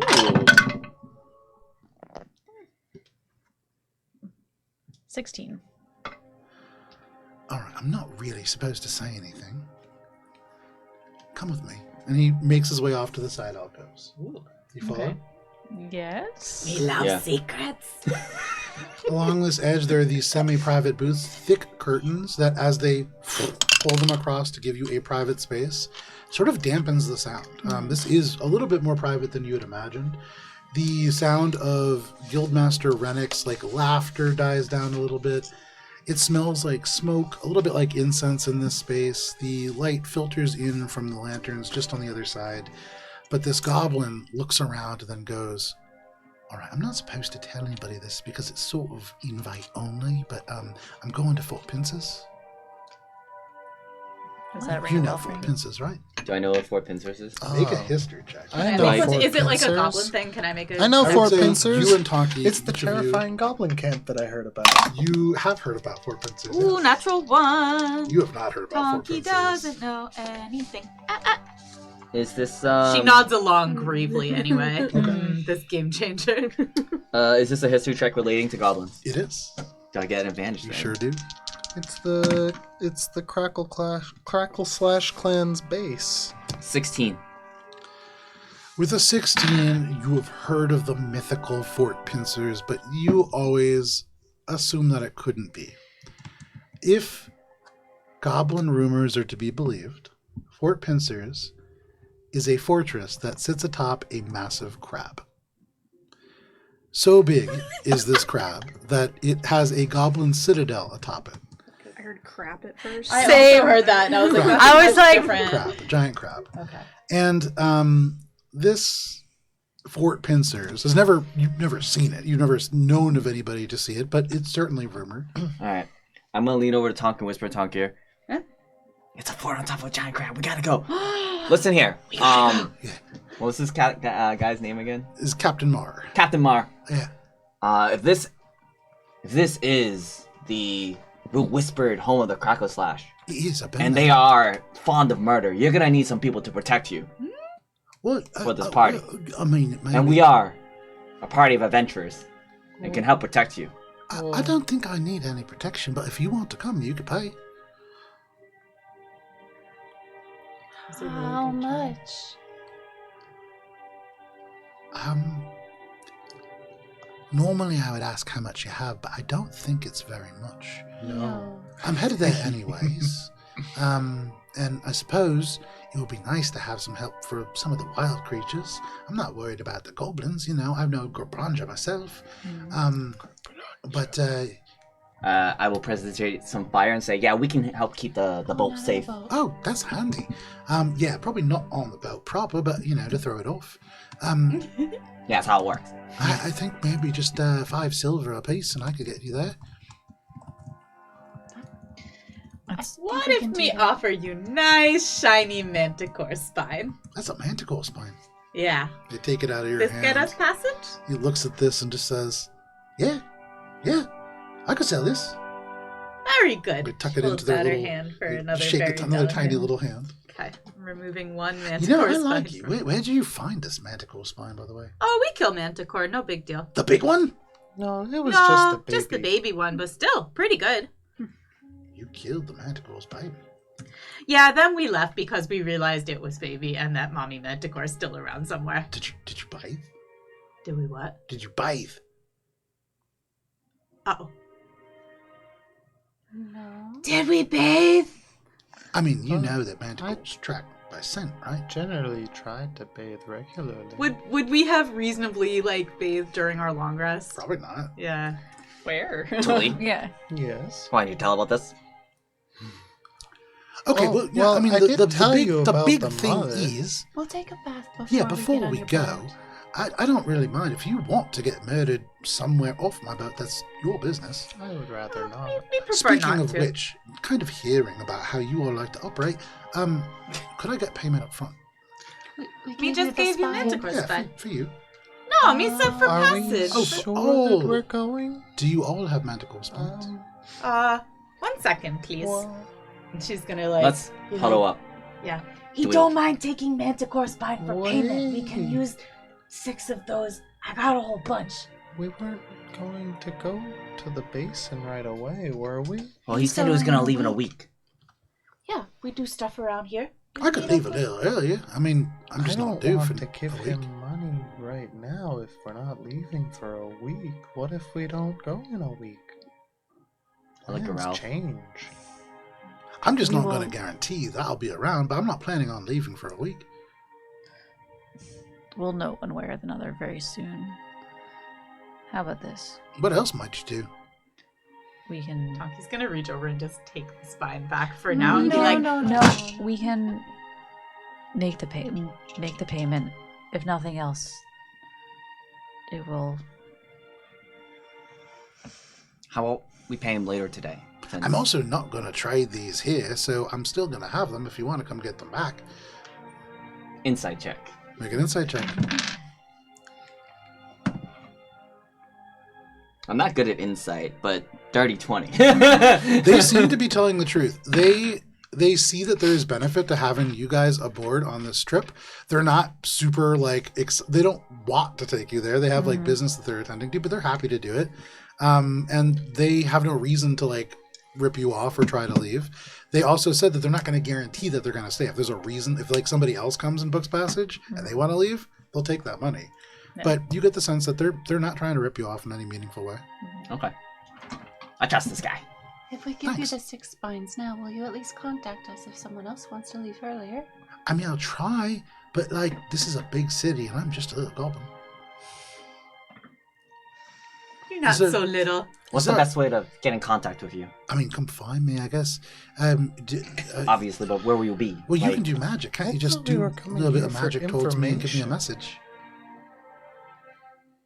No, I don't know that spell yet. Oh, Do you normally tie your boat here?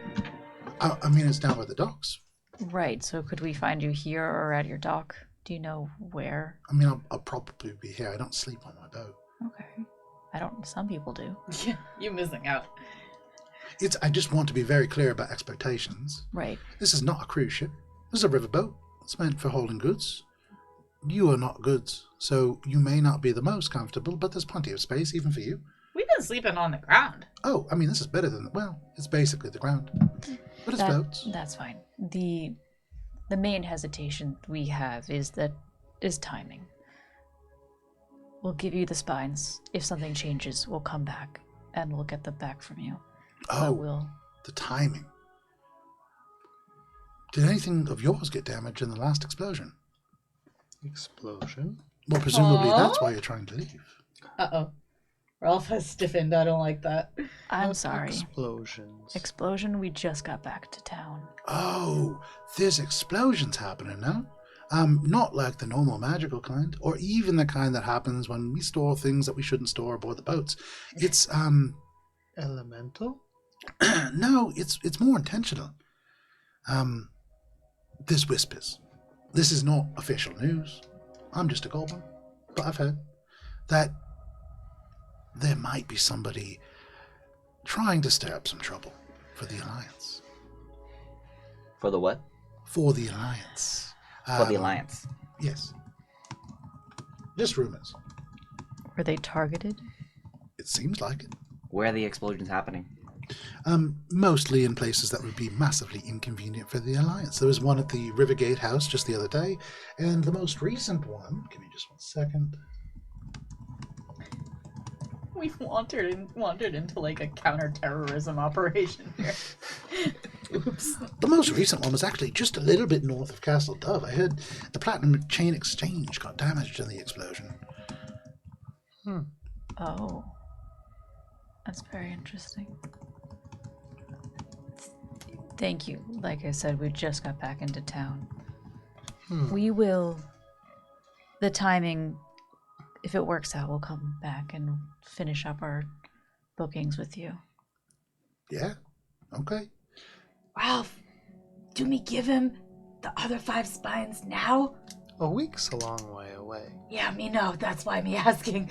Me don't know what to do. I say no. It's 5 silver each. Yeah. So 3. And 3 gold.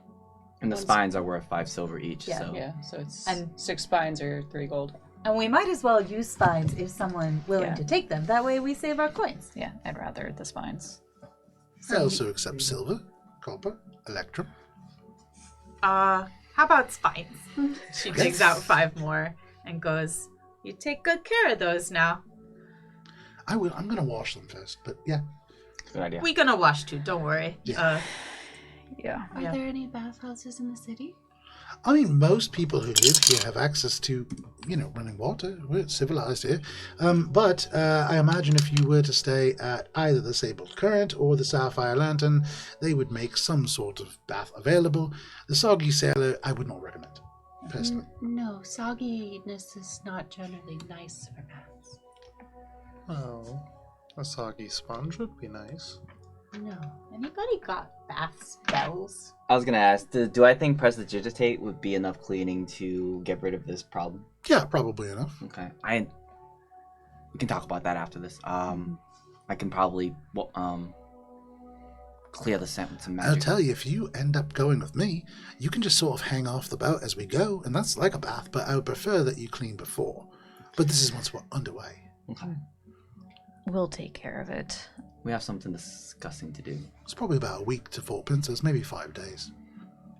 Maybe you could build a float and So you'd be- hang off the edge. So you'd be leaving in a week, and we get there, in a week after that.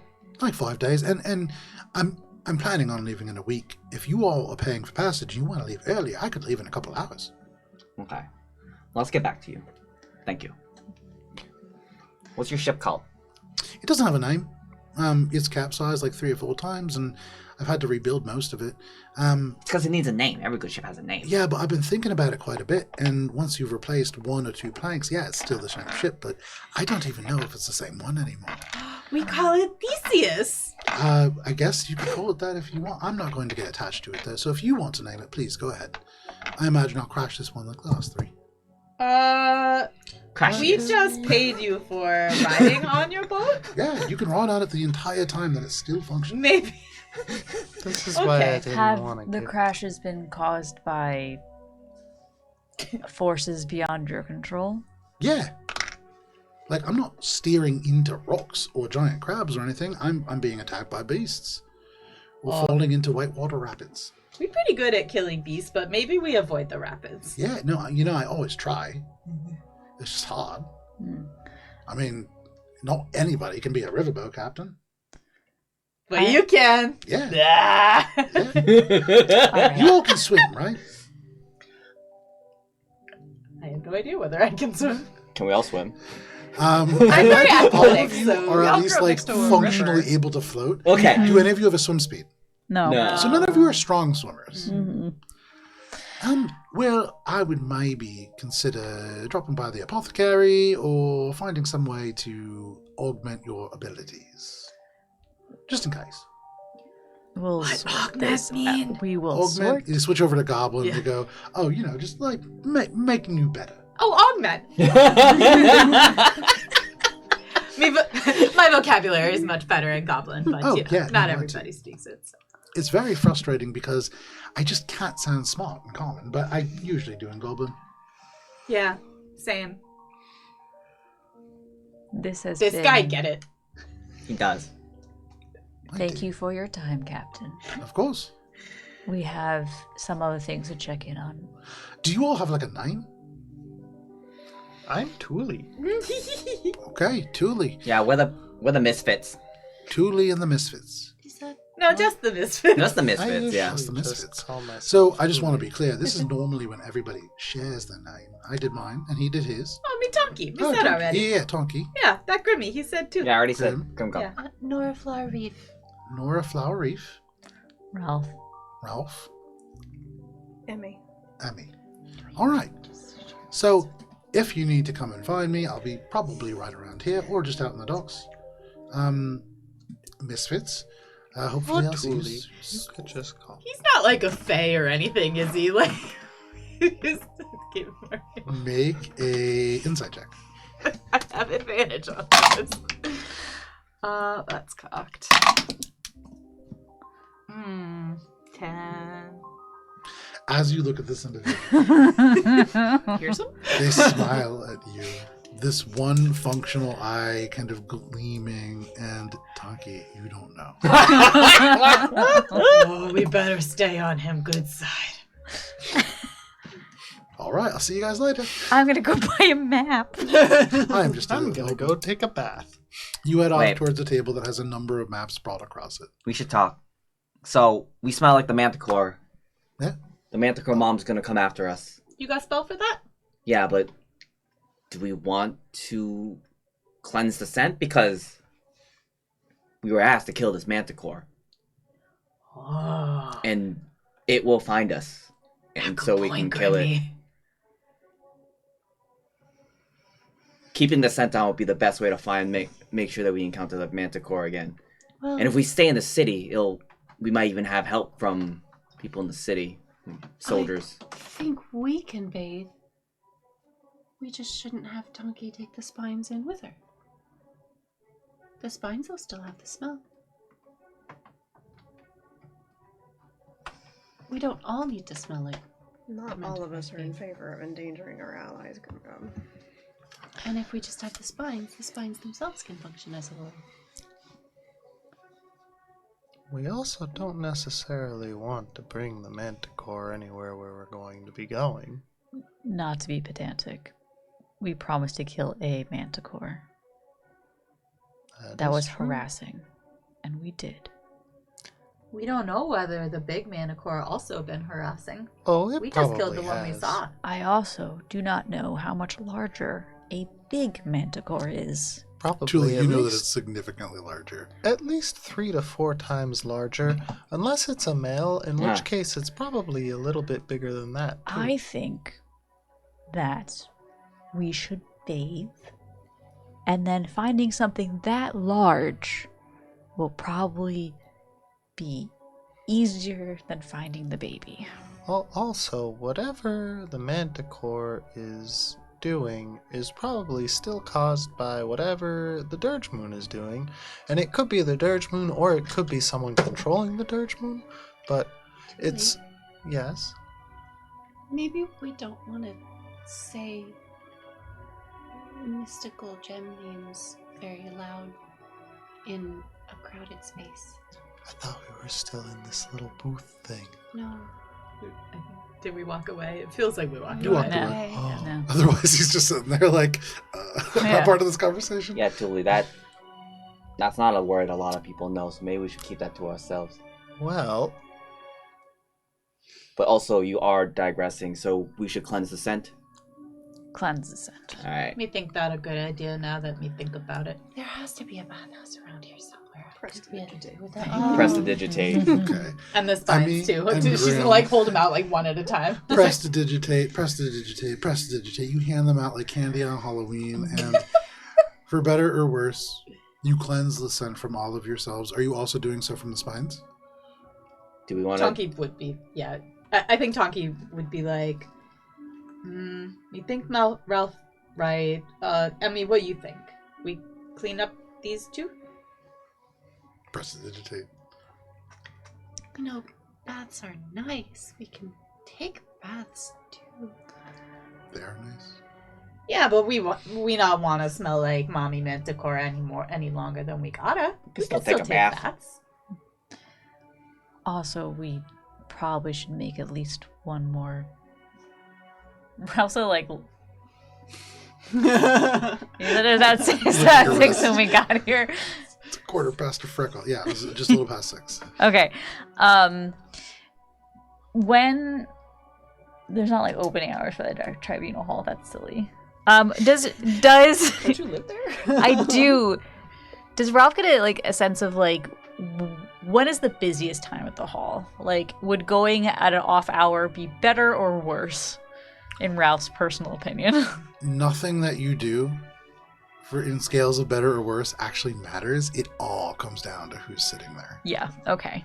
Can we please go find out yeah. who's sitting there? I think Ralph would be also. Other question: is it like common knowledge of who's currently around in the tribunal? Is that like something that people would just know? Anybody who has tribunal business would certainly know. Yeah. Okay. But like most townspeople don't know like the visiting justice's name. Yeah. Yeah. Okay. Cool. So I think we need to make at least one more stop tonight. At the very least, I'll know where I can sleep. You might not be able to, but we can see what happens. You want us to come with you, Ralph? You will be able to go a certain amount, and then you'll have to stop. But I would like you to be there until you are forced to no longer be there, because there's only so far you can go as guests.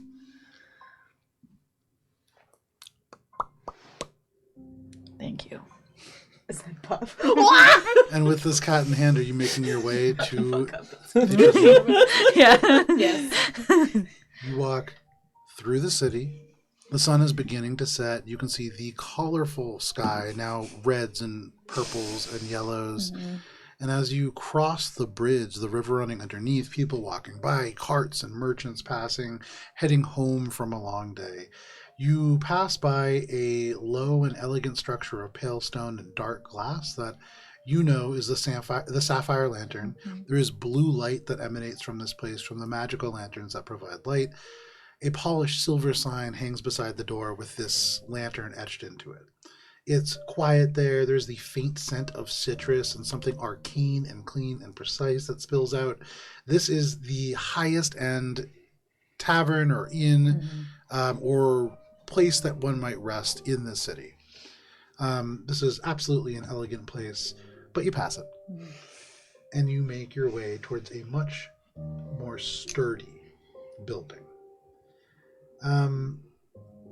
As you approach the tribunal hall, give me 1 second here. Ralph, are you sure you don't want the help? There is only so far. Non-tribunal members are allowed to go, and I'm trying not to get into more trouble than I need to be. Okay.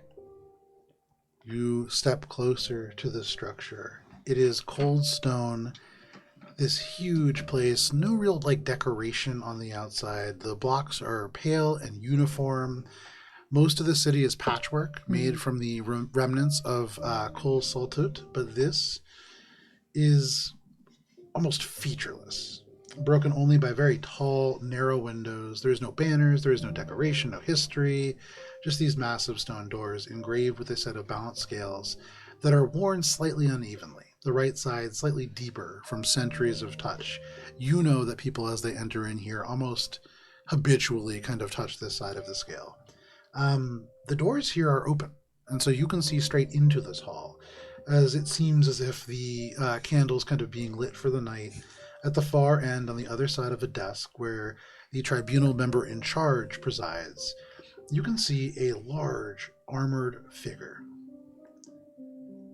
Sir Pel Adras, a human in their late 30s. They have short cropped hair, a face line more by experience than age. You can see up on the desk is their prosthetic leg, dwarven crafted, a fine iron piece. There are other members here. You see at least 3 other members of the tribunal here as well, 2 of whom wear pale cloaks. But as you look into the tribunal hall, because it is 10:30, this is where we're going to stop for the evening. but the right person sits at this bench. You rolled one higher than you needed to have rolled wrong. You see, the second that You rolled a Ralph's 51. the second that Ralph's eyes land on Sir Pelotros, you just see relief visibly wash over her. That's good. It's not Sir Dick. No, it is not. This is a person who, they're very blunt, is somebody who has inspired many a member of the tribunal to be more than just servitors of justice, but really to think about what it means to provide balance, true balance. But thank you for joining us for this session of A Tale of 12 Gems. We will be back next week, but whatever you do, stay safe. It is wild out there. We'll see you later. Bye.